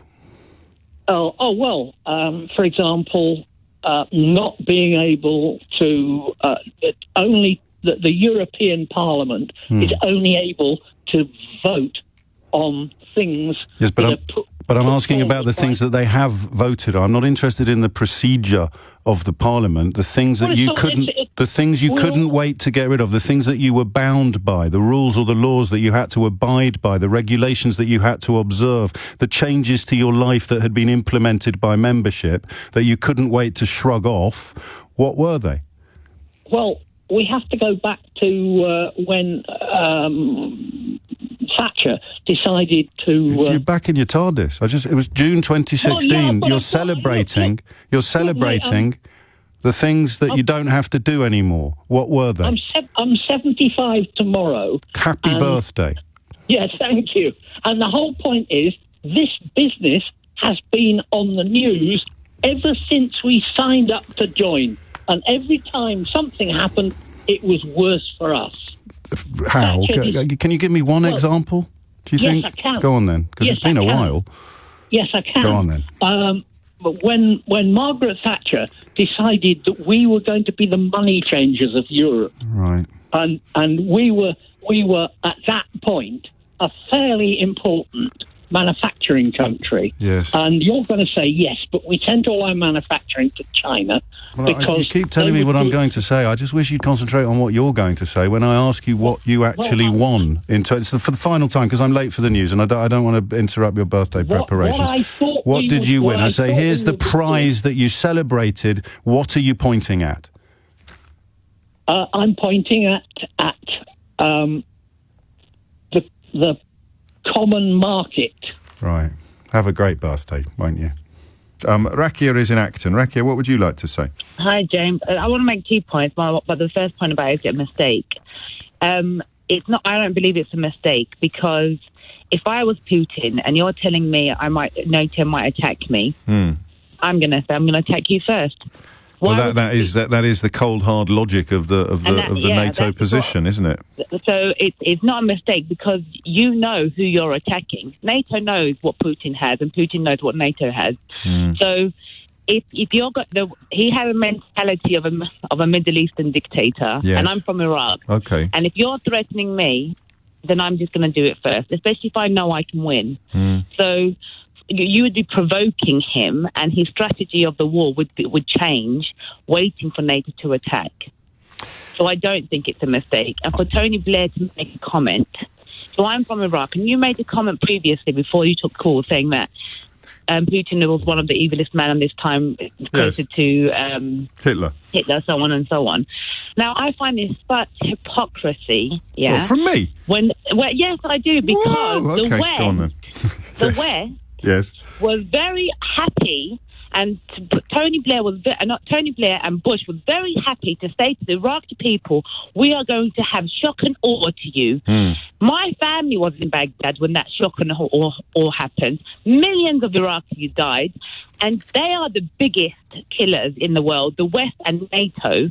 But the only reason you attacked Iraq like you did is because you knew they didn't have weapons to fight back NATO or the American army. Okay. You only attack countries where you that's know not you will win. Well, first of all, stop saying you. I had absolutely nothing to do with the decision to invade Iraq. And second of all, the rationale that was given by governments was that there was a a capability, a military capability. It turned out to be no. It turned out to be bogus. I'm not here to defend anything that's happened, but I'll address the question of hypocrisy. Okay, I won't then. You carry on then, and I'll just sit here twiddling my thumbs. No, because I'm very passionate about this. Well, I think we all are. There's people dying in Ukraine as we speak. But let's not talk about them. No, I'm saying if we want to do, if we are going to be standing up for humanity and human rights and everything, go attack Putin. But we're not, because we know we're not going to win. But in Iraq, it was very easy for us to not hypocrisy. Care about Iraq people. That's not hypocrisy. Attacking Saddam Hussein because they believed they could beat him, and not attacking Vladimir Putin because they don't believe they can beat him, is the opposite of... Well, you can keep talking then. Therefore, the war in Iraq had nothing to do with he was a dictator, depriving his people of democracy and blah, blah, blah, blah. It was purely on what basis? Just because he had biological Okay, let me try one more time, because this conversation has gone down an unhelpful avenue, although I appreciate your passion and why you personally feel the need to bring Iraq into a conversation about Ukraine. I really do. I don't mean that to sound patronising. But the rationale, as I understood it at the time, was that you have two murderous dictators up against a wall. You only have the capability to take out one of them, or none of them. What do you do? Of course, they're going to choose the one that they think they can win. And you call that hypocrisy? No, the reason why we went in. Nice work. I don't enjoy it because I prefer more complicated and nuanced conversations. Not quite as complicated and nuanced as you've made this one, but the question remains, you've got two complete wrong uns up against the wall and you've got one bullet. What are you going to do? It's not hypocrisy to shoot one of them and not the other. Jim's in Watford. Jim, what would you like to say? Hello, James. Well, one potential way of looking at this is, yes, we've got immigration into this country. We've got to offer these people a very safe and secure way of seeking asylum and going through the natural process then of whether they're legitimate or not. But perhaps one element to look at here is purely the cost of it. And by all accounts, it's costing £5 million a day. So £5 million a day, 365 days in the year, that's just under £2 billion. So when you take the... Sorry, what's costing that? So, by all accounts, the government is... Well, what do you say, by all accounts? I don't mean which accounts. Well, the government actually says that immigration costs £5 million a day. No, it doesn't. I mean, immigration is a net positive for the British economy. You must be talking about a specific... No, looking after asylum seekers. Well, that's nothing to do with immigration, is it? Immigration is everybody who wasn't born here but currently works here and the financial contribution that they make to the country. So if you want to, by all accounts, we'd have to do a calculation there, wouldn't we?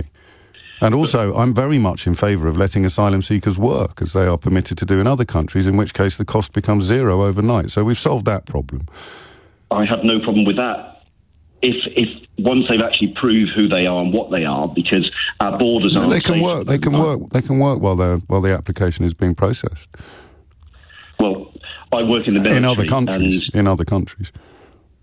Well, I work in the military, and part of my role is to keep this country safe. Yes. So by doing that, when you're actually seeing people actually rolling up on your doorsteps without any paperwork, and there is a huge amount of they're not going to go through the application process, are they? Under your scheme, they're just going to disappear into the black economy, and that of course won't cost the country anything. Not at all. But anybody that's arriving in this country without paperwork, that's seeking asylum, for instance, we need to put them through a process. Now, one way of looking at this, what success could be like, is to reduce the cost of that. Well, you keep going on about this, but the cost of sending them to Rwanda, as opposed to letting them work while they're being processed here, is going to be immeasurably higher. Well, I mean, I'm sure you don't mean to, but you sound like someone who's desperately trying to come up with a theory that doesn't sound callous and racist to justify something that actually appeals to you on a more base level. But I'm sure you're not. No, absolutely. I'm categorically sure you're not. I'm just warning you that that's what you sound like.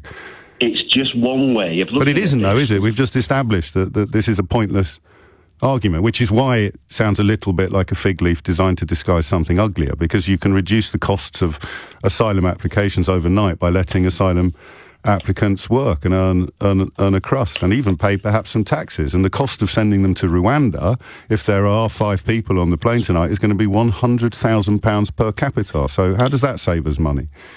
But that's assuming those people that are arriving in this country without any paperwork. Well, you keep saying that they're arriving without any paperwork. So what do we do? This Iranian fella, this Iranian policeman, presumably arrived with his Iranian passport, and they're trying to deport him. So again, it's one of those figures of speech that I keep hearing from people who seem to be desperately trying to sound, well, that's not beat about the bush, Jim. It's like a phrase that's used by people who are desperate to pretend they're not just racist. So what do we do with this Iranian police officer?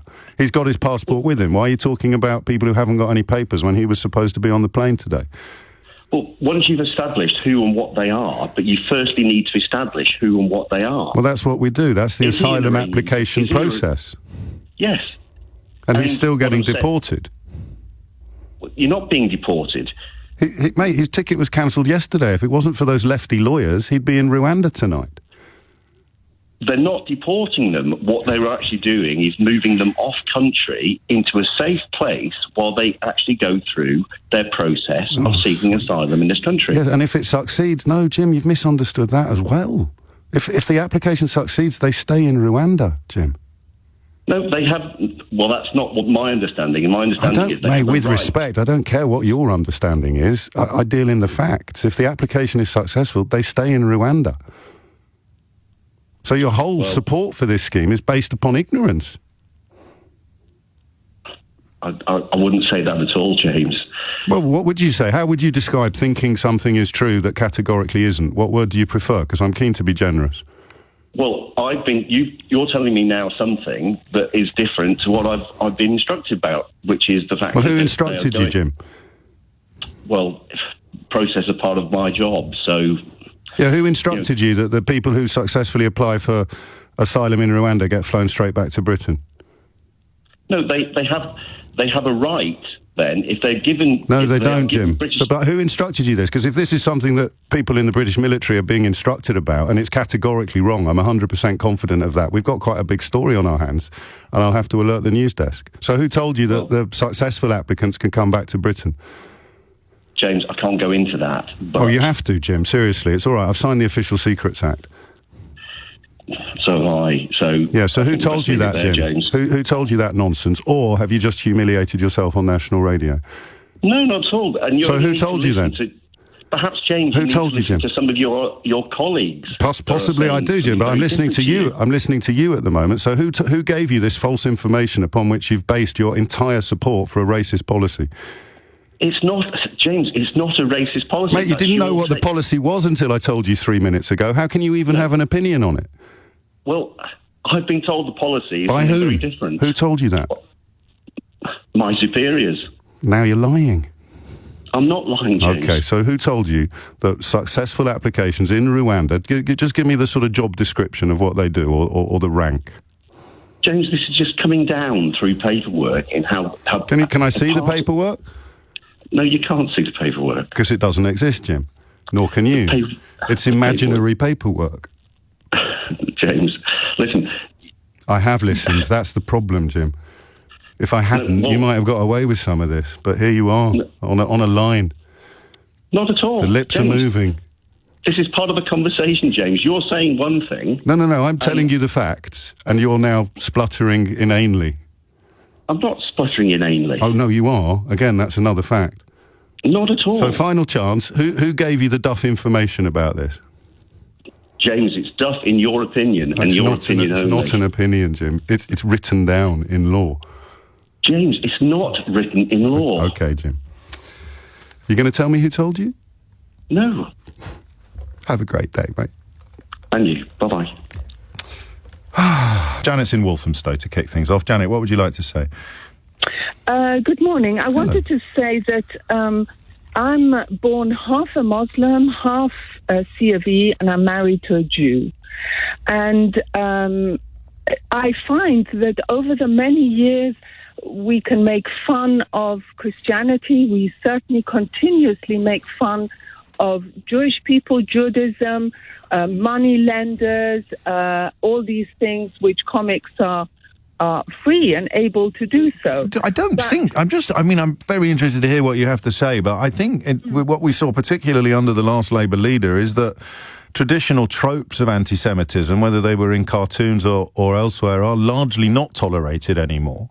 I don't know there's a big difference between being anti-Semitic and being able to laugh. Yes. There's a great difference. And at the end of the day, so long as it's not deeply offensive, I mean, we cannot go around being deeply offensive, but we can utilize humor in many different ways. Islam is, unfortunately, it's a great pity because the book in itself is a great book, but over the many centuries, it's become an oppressive religion. And all you have to do is look at Afghanistan, Taliban in 1 year, what they have imposed. Loads of Muslims in Afghanistan used to fight against the Taliban. Absolutely. So we can't say that we can't make a generalisation about the religion based upon the activities of extremists, can we? Any more than you describe Christianity through the lens of the Spanish Inquisition. You could do. Or American evangelicals campaigning against abortion.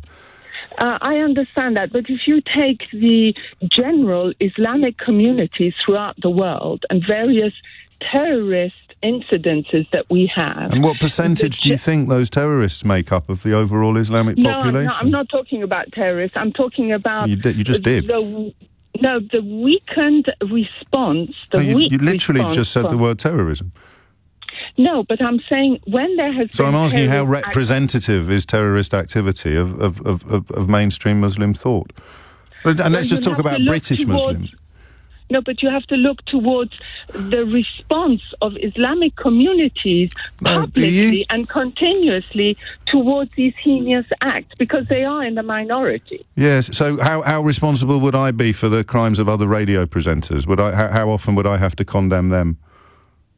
No, if it's a crime, it would be good for you to speak out against But how often do I have to do it, according to you? And do I have to do it more than you do? I don't know what you do for a living. Just because I happen to be in the same job. I mean, do we need to hear from every GP in the country that what Harold Shipman did was wrong? Because I haven't heard from any of them yet, and it was years ago. I think it's a wholly different issue. This is why we are talking about it. I want to hear more from the medical community. The medical community should be condemning Harold Shipman a lot more than they have done, surely, according to your logic. I think this is why we're talking about Salman Rushdie was not able to stand up and speak because of his fatwa over his head. And we are just talking about the ability of being able to speak about these things without creating massive offence and without being fearful. So how did you end up then? How do you think you... Oh, so you haven't used your real name. No, so how do you think you ended up talking about why Muslims should speak up more against terrorist atrocities when you rang in to talk about Salman Rushdie? Strongly about the fact that we but not strongly enough to use your real name. Each other. Because, it's obvious, and I think... Not to me, it isn't. I'm James O'Brien on LBC. Okay. Well, then we agree to disagree, but I think... So you're self-censoring? No, I'm not at all. I think the fact is that there's lots of people like me out there who would wish to speak out and won't. So all Muslims should speak out more against terrorism, but you're not prepared to use your real name when you say so? No. It's not exactly leading by example, is it, when it comes to freedom of speech or indeed courage? Maybe from your point of view, but actually I do lead by example, which is why that I have no issues having married a Jew. I don't think that's wonderful. Well done. Gary's in Ashford. Gary, what would you like to say? I was on Monday night after being stuck 6 hours on the M25 because of the Stop Oil protests. Again this morning, I set off at 5 o'clock this morning to go to South Wales. Only got as far as the M23 because obviously they're there again. Yeah.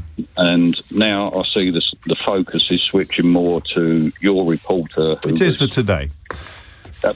Yep. But what we're doing is we're moving away from the chaos that's been caused by... Well, we've covered it every day this week, and we'll be back to covering it tomorrow. So if it was you that had been arrested, I'd be talking about you. Yeah, but I have been arrested. I've been stuck 5 hours in the car. There's no different at the end of the day. I can't go anywhere. Your reporter was in a place where she probably shouldn't have been. And she was on a bridge, a pedestrian, a public right of way. Yeah. So we can scratch that. She absolutely had every right to be there. I don't yet want to have an argument with you, but I'm perfectly happy if you tell me what the point is that you've rung in to make. So the point to me is, in the policing of this, I signed up to stop oil protests to go on a Zoom call last night as well. Yeah. They're all there on the Zoom meeting, all the people who are orchestrating it. Why are the police not doing something about arresting that? It's a criminal activity that they're carrying out. Yeah, but we're talking about a journalist doing journalism. We're not talking about people who were protesting. The journalists have to cover things, and I do get that. Right. I don't want to sound ungrateful. I'm not entirely sure why you've rung me. Well, I want to... The thing is, we're talking about one person. What about the thousands of people who are stuck? We've been talking about them all week. You still got to keep talking about them because it's still happening. Of course. When it stops happening, I understand that. Okay. But we are... So, I mean, when she was arrested covering a protest, and we need to explain what the protest is or remind people what the protest was about? I mean, every caller has referenced, even Charlotte's own testimony explained what the police were doing and why she was there. Obviously, I'm happy, and this might sound a bit facetious, I don't mean it to, but you've boxed me into a bit of a corner. I'm happy to remind anybody listening that the protests Charlotte Lynch was arrested while covering are causing enormous disruption to the M25 and to drivers like Gary. But it's not just disruption. And lots of other bad stuff as well. It's the carbon footprint and everything. All of that. They're supposed to be protested exactly. about. And to be fair, if you're stuck for 5 hours, you should turn your engine off. What? Sit and go get cold in the car. Oh, well, wear a coat. It doesn't heat itself. Put a coat on. Look, my business is selling electric vans, so I get the green bit at the end of the day. So nobody needs to tell me about the green bit. The bit is about... listen, I understand your point. You'll understand. I don't think it's a particularly pertinent point today, but out of respect and affection for you, Gary, I will stress again that these protests cause an awful lot of disruption, and indeed they cause emissions, and they cause... I mean, there was one fella in the newspaper today who my heart bled for. He missed his own dad's funeral as a consequence of I mean, I can't even imagine suffering something like that. But there we are. So, I don't want to sound unkind, but are you happy now? I just need to get across somehow to these protesters what real misery they're causing. I promise you they know. They're is very selfish in what they're doing. That's all I would say. Okay, and I'm glad you did. I genuinely am. I mean, it is something I feel that we've covered a hell of a lot, but I, Gary, sometimes forget that you're not tuning in for 3 hours every day with your ears glued to the radio. So I think, oh no, we've done loads of that this week. You might well be right that in the last 54 minutes we haven't done enough of it. So for the record, it is an incredibly effective public protest, but the reason why it's effective is because it is so disruptive, and the anecdotes that are used to undermine the planet-saving principle might be anecdotes, but they do happen. They are real. There will be an ambulance that can't get through traffic one day, even if there hasn't been already. And there is someone in the newspapers today reported to have missed his own father's funeral, and these are utterly heartbreaking stories and evidence of just how disruptive these protests are for tens, if not hundreds of thousands of people like Gary. But a journalist being arrested for doing journalism is a much bigger deal than you being stuck in traffic for 5 hours, either with the heating on or off, my friend. And that is perhaps a point I haven't made powerfully enough for you yet this morning. Matthew's in Aylesbury. Matthew, what do you think? Hello there. Well, I think it's not a cult that we've got as a government, and they have done a lot of good things over the pandemic, especially with business. But I don't agree at all with the policy of sending immigrants or migrant workers or whatever status they are. No, we're not talking about that. He is a law-breaking liar. That's not a matter of opinion. That's a matter of fact. So how do people? That he broke the law. That makes him a lawbreaker, and he lied about it. So how do we defend a law-breaking liar? Why would somebody want to? Well, I think there's a number of things that we should be looking at. You sound a bit like a politician there. Legislation.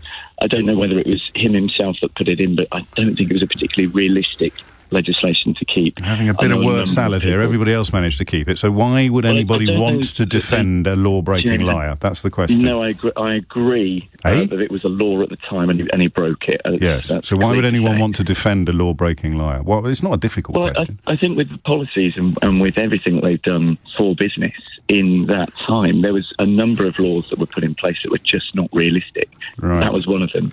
I know. Did you throw a lot of parties? No, I didn't. So it was realistic for you then, that law? Well, and I think the sad and sorry thing isn't about the parties. I think a lot of people are a bit caught up with respect, you're saying a lot of words, but very little meaning. Why would you want to defend a law-breaking liar? And the answer to that might be, but you must say it rather than dancing around it. You must say, because he shouldn't have had to obey those laws. No, I think everybody has to those laws were rubbish laws, and therefore he was right to ride roughshod over them. So there are a lot of statutes and a lot of laws in the land, and I don't think all of them we wholeheartedly agree with or believe in. I personally don't believe that it was particularly fair that they put that in, but they did put that in, and he broke it. Yes, right. Why did he accept Allegra Stratton's resignation, do you think?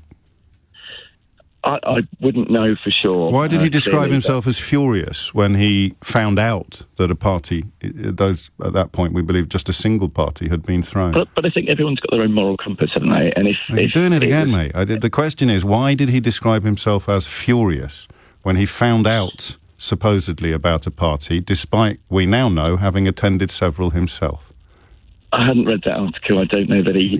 Then you're on the wrong radio show, mate, aren't you? Because either you're lying or you're ignorant, which were, if we're honest, answers that we offered up to the question of how you might end up defending a law-breaking liar, weren't they? No. Okay. You're familiar with the phrase quod erat demonstrandum? Yes. And here you are. It's 10:30. Scott's in Mansfield. Scott, I haven't got long. The news is almost upon us. What would you like to say? Oh, wow, I'm that guy. Okay, right, so I live close to the actual constituency, so just done some quick calculations. My qualifications, by the way, I bought your book and I got your board game for Christmas. Don't laugh. I'm touched. I'm sorry. I just feel there might be a butt coming when you've put out that early. You've got that on the table. Anyway, I said we were short of time. We've got about 90 seconds. Make it count.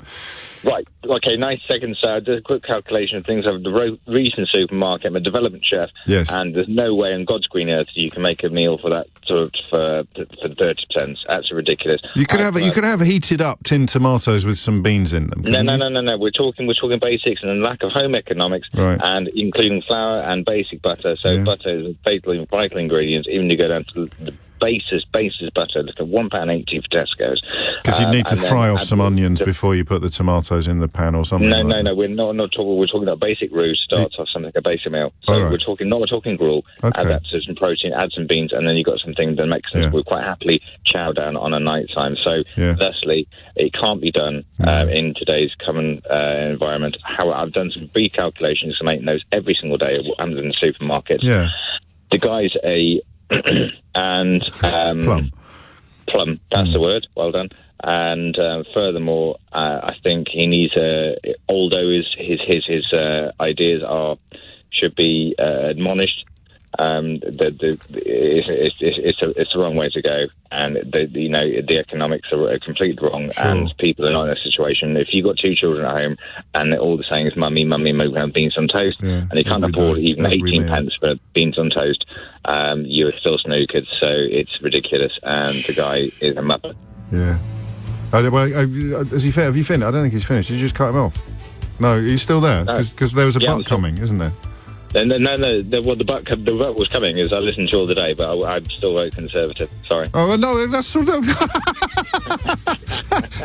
How did I know? I didn't know it was going to be that. I just knew there was a butt. I love big butts. I cannot lie. Scott, thank you, mate. Glenn's in Hoddesdon. Glenn, what made you pick up the phone? Literally, James, it was just that you asked that simple question. Why do you think that normal people, or reasonably moral people, normal average people, aren't clamouring for like Boris and especially Trump and people like that to be thrown out? Yeah. And it's something that I thought about myself, and I thought about it because over COVID we had a really, really bad time. I think I had bad a time as, let's just say, most people would have had. So at the end of the day, when Boris was having parties, I was questioning myself as why I wasn't actually out with a placard with maybe people with the opposite, political spectrum protesting. So you're a fan, traditionally, a big fan, are you, of him?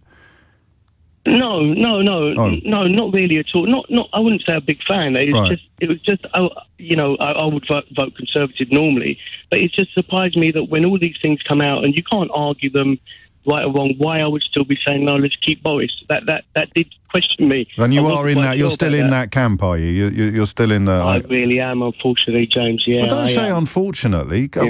Why? What would? I mean, he was having parties. What happened during COVID? What was the worst thing that happened to you during COVID?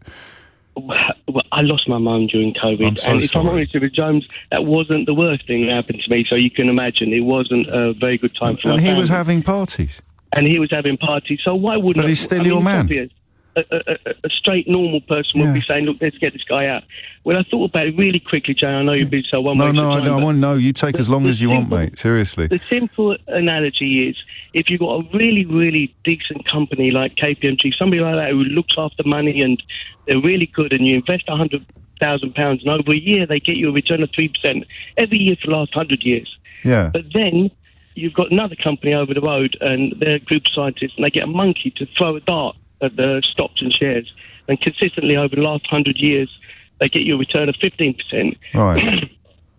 You go with a monkey. Oh, I see. I know that. Do you understand what I mean, Joe? No. I know it sounds very, I understand the words that you're using, but what's the return that you think that you're getting? Okay, so for example, if that's my perception, that's what I think is a perception of most people. So say, for example... But I can count money. Well, I mean, I was about to say, you clearly still think Brexit was a good idea, don't you? No, but James... I didn't phone up here to argue the benefits of Brexit with you. You kind of did, because you cannot defend Boris Johnson unless you're still clinging to the carcass of Brexit. It's intellectually impossible. Fine, that's perfect. You've got me, but I'm not clinging to Brexit. I'm not clinging to the rights or wrongs of it. I'm clinging to simply one fact. Go on. That he got it done. But he didn't. So now, say, for example... But he didn't. He didn't. In the perception of... In the view of somebody that says... I want to have Brexit. Yes. And you have Theresa May, and you have the paralysis in Parliament. And if I could just jump to Trump 1 minute, if that would be okay. So, yes, of course, Glenn. Believe me, I'm no Trump supporter either. I'm not that already. But what I'm saying is, if you're an American and he says, look, Americans for Americans jobs, and then Ford say, I'm moving a car plant to Mexico, and he says, do that and I'll tax you 50% or whatever it was, and they change their mind. That's people seeing things getting done. Let's not talk about, because I don't think that happened, did it?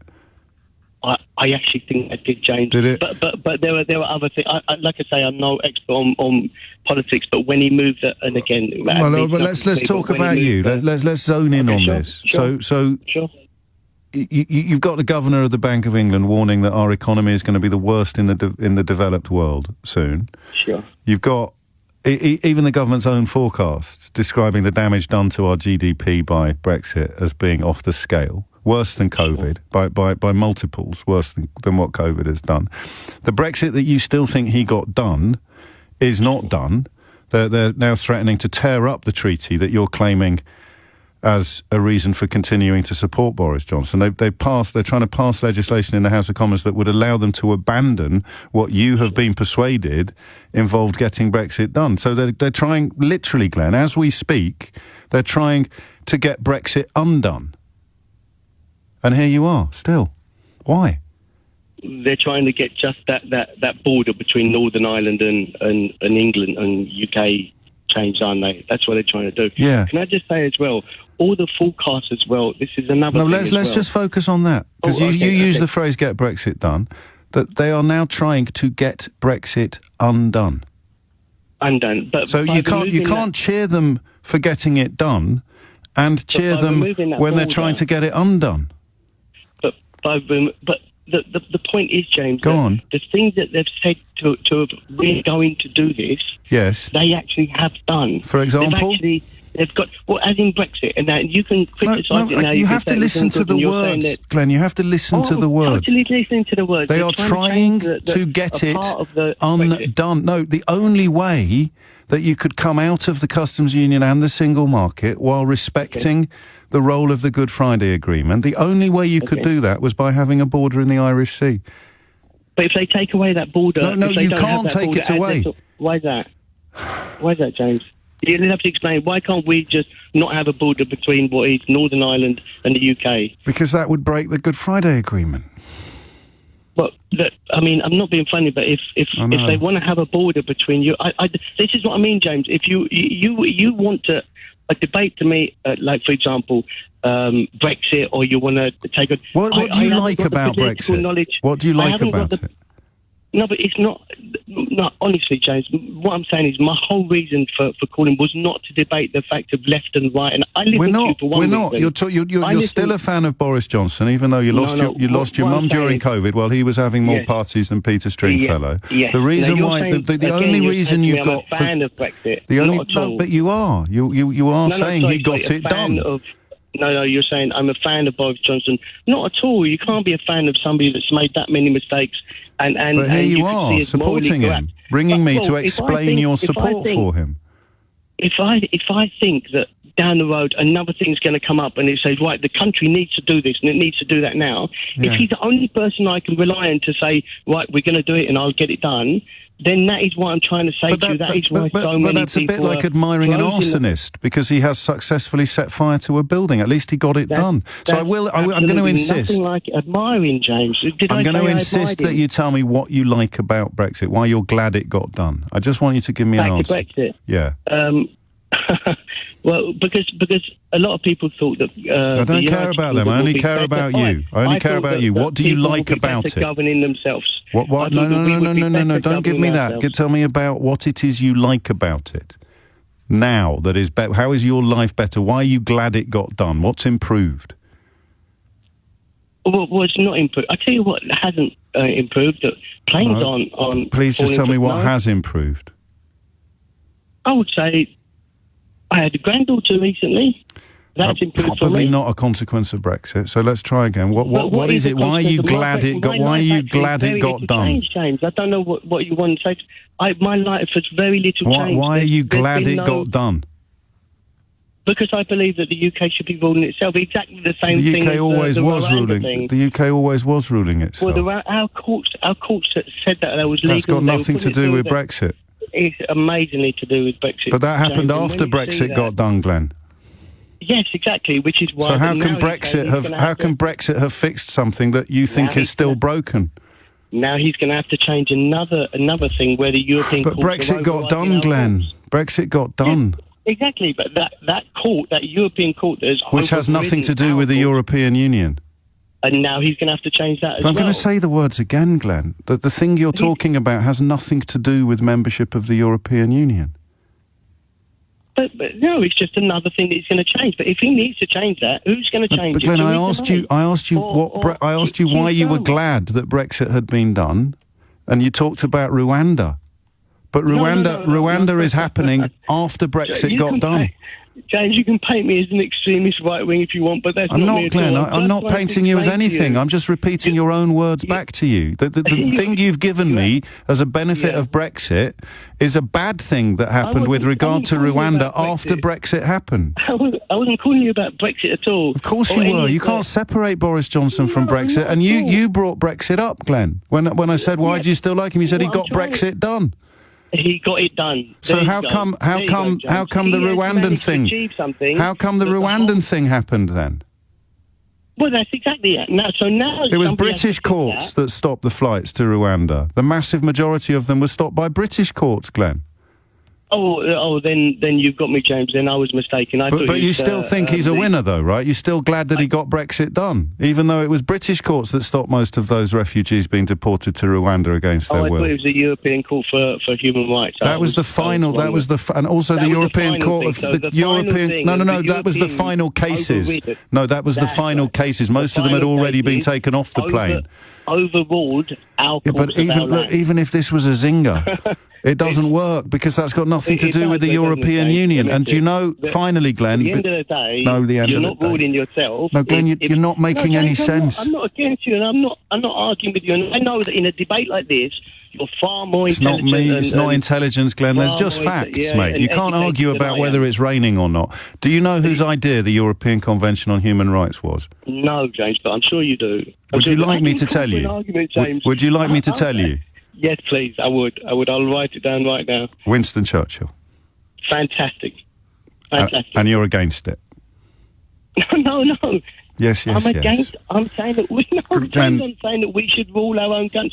Listen, Glenn, the European Convention on Human Rights is the thing you've ended up raising as a consequence of me searching for things you thought were good about Brexit, and it's got nothing to do. Glenn, I look, they'll probably put this call up as a clip. Will you do me a favour?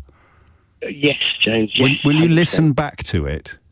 I will. And will you ask yourself this question?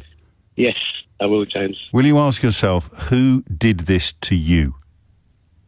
Yeah. All right? Who made me this person? Who put me in the position where I sounded like this on the radio? And I don't mean that unkindly, but I care about you, and I care about the country where we live. I care about the country that your granddaughter is growing up in. I care about the fact that your mother quite possibly died as a consequence of lockdowns being brought in too weakly and too late, and the leadership from Downing Street throughout the coronavirus being inadequate and unclear. I care about all of that, and I care about you. Ask yourself, when you listen back to this clip, who turned you into someone that doesn't? But I will do, James. Right, there you go. Raymond's in Uxbridge. Raymond, what do you think? I think that you reverted back to the Victorian age, that a husband should decide what a wife invests in. Yes. Well, you mustn't invest in them, dear. Yeah. I really don't understand your attitude. I don't know what your socialist friends would think of your attitude to women, if that's the case. OK, shall I talk you through it? I mean, it was a pretty lengthy introduction, Raymond, but if you need a little bit more clarity, I'm more than happy to oblige. Go on, then. So McDonald's have stopped trading in Russia as part of an international attempt to exert pressure upon Vladimir Putin's regime as a way of both undermining his war project in Ukraine and attacking his prestige on the international stage. The British, yes, I know that. The British prime, mate, you can't. Companies have stopped investing. Yes, the British Prime Minister's wife's company, the British Prime Minister's wife's family company, is still trading in Russia, and I think we can all, can't we comfortably disapprove of that? I don't think so. So you don't think we should be sanctioning any companies? Relationship between a man and his wife. No, but it isn't, is it, Raymond? It's a relationship between Vladimir Putin and a massive business from which she profits. What massive business would allow a 1% shareholder to decide when not to close their office? We got there in the end, didn't we? So why doesn't she surrender the shareholding in protest at the business being done in Russia? Independently, I'm not suggesting for a minute that her husband should make that decision for her, but it rather undermines his position on the world stage if there's money coming into the family bank accounts from a country that he's claiming should be treated as persona non grata on the world stage. Who said it was a family bank account? Can they not have separate... They may well have separate bank accounts, but until clarity is provided, the problem remains. Do you understand the problem now? I understand that it might there you go. Good. This is public service broadcasting at its finest. Doug's in Guildford. Doug, what would you like to say? Morning, James. Hello, Doug. You know, I've got to be honest. You've never been my favourite presenter. Oh, charming. You've always been my favourite listener, so this is awkward.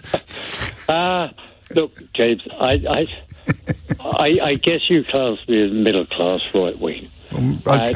I've never ever had such a change of belief in my life. This year I spent 45 days in the hospital. Crikey. And having recently come out. Okay. And, seeing these nurses knocking themselves out, I found, I was in the Royal Surrey. Yes. If you took away the Indian and the other workers there, yes, and just had the white workers, you'd have about 4 staff. I mean, these people really, really earn their money. And I've come from being... I guess you say right-wing. I used to sometimes vote Conservative, never voted Labour. Okay. Had a working-class background, had a good lifestyle. I mean, I've been self-employed. I've been a company director. And I've built up to where most people class as come to a lifestyle. Yes. I'm not particularly worried about the bills at the moment because I do have savings. But changed so utterly over the last few months. Mainly, I guess, because I've spent a lot of time in hospital. Yes. And I've been listening to the radio. And I just can't believe how... Why don't we just give the nurses, give the key workers the money they want? Put 2 pence on bloody tax. But you've got a government sitting there, and I must admit, I would never vote for this bunch. Okay. But to just sit there, what are they doing? I don't know. You know, I've got lots of... both my wife and I are in her late 70s. She still works. And I have been working up to about 3 months ago. Right. Not because we desperately needed the money, but because it just keeps everything ticking along. You know? Gets you out of the house, Doug. Well, yeah, absolutely. 3 afternoons a week, fine. You know, and I've never been sick. I mean, I've got through all of this, and I've suddenly thought, do you know, I'm starting to agree with James, which is extremely worrying. Good God. And I realised that I've really changed. I mean, I would even be tempted to vote Labour just to get rid of this bunch. Wow. They just don't. And to recognise that public services can only really be funded by public taxes, can't they? There's no other way around. Yeah. I mean, both my children live abroad. Right. My son lives in Australia, and when he went, I said, James, go. This country is going down the bloody pan. Crikey. And he's been out there 4 or 5 years. You have been on a journey, haven't you? My daughter lives in Luxembourg. Okay. They're extremely well. I mean, she married to a French banker. Right. So, you know, we've got a pretty good lifestyle. And then all of a sudden we're hit with this. We've got no relatives in the UK. No. We're having to rely on public services, which are strained at the best of times. And you suddenly think, Christ, what have I been doing all these years? Could I not see this coming? Wow. When I look back, I said, God, yeah, I could. And I've got quite a few of my friends, as you'd understand, have similar views. You know, I wouldn't say we're extreme right-wing, but all sort of fairly middle class. Right. You know, we drink well, at the moment, but I'm always a couple of nights a week in a pub. Sure. And, you know, I get people to get off their asses. I got off mine, but people can't. Not everybody has got that sort of drive or energy, or even has... A lot of my success has been luck. It's been, you know, nothing else. I've been in the right place at the right time. And to completely change my views, and I said to one of my great mates who's extremely right-wing, I said, I listened to James the other day. I don't know. I flick in and out normally, you know, if I do. Sure. Not if I'm out in the car or something. But he said, I hate to agree with you, sir, but even I'm starting to go that way. Oh, Lord. I don't... You're sure it's not the medication, Doug? No. Well, yeah, I'm only taking 17 pills a day at the moment. But to go from... I think the dramatic change was a whole life of being fit and healthy and well, and suddenly to be hit by this... I understand. A lung infection. Gosh. And you start to look at things differently. I'm sure you do, and you see, I've never phoned any. Well, this is one of my favourite calls of all time. I'm very, very flattered and touched by what you've, and also quite moved, because it's not easy to make these. There's no point having a mind, Doug, if you never change it. That's what I like to say. Well, yeah, no, I reckon I've always been fairly flexible on that. You know, you have to be if you've been in business and work for yourself. That's very true. That's very true. And there'll be lots of stuff we still disagree on, but I'm glad that we're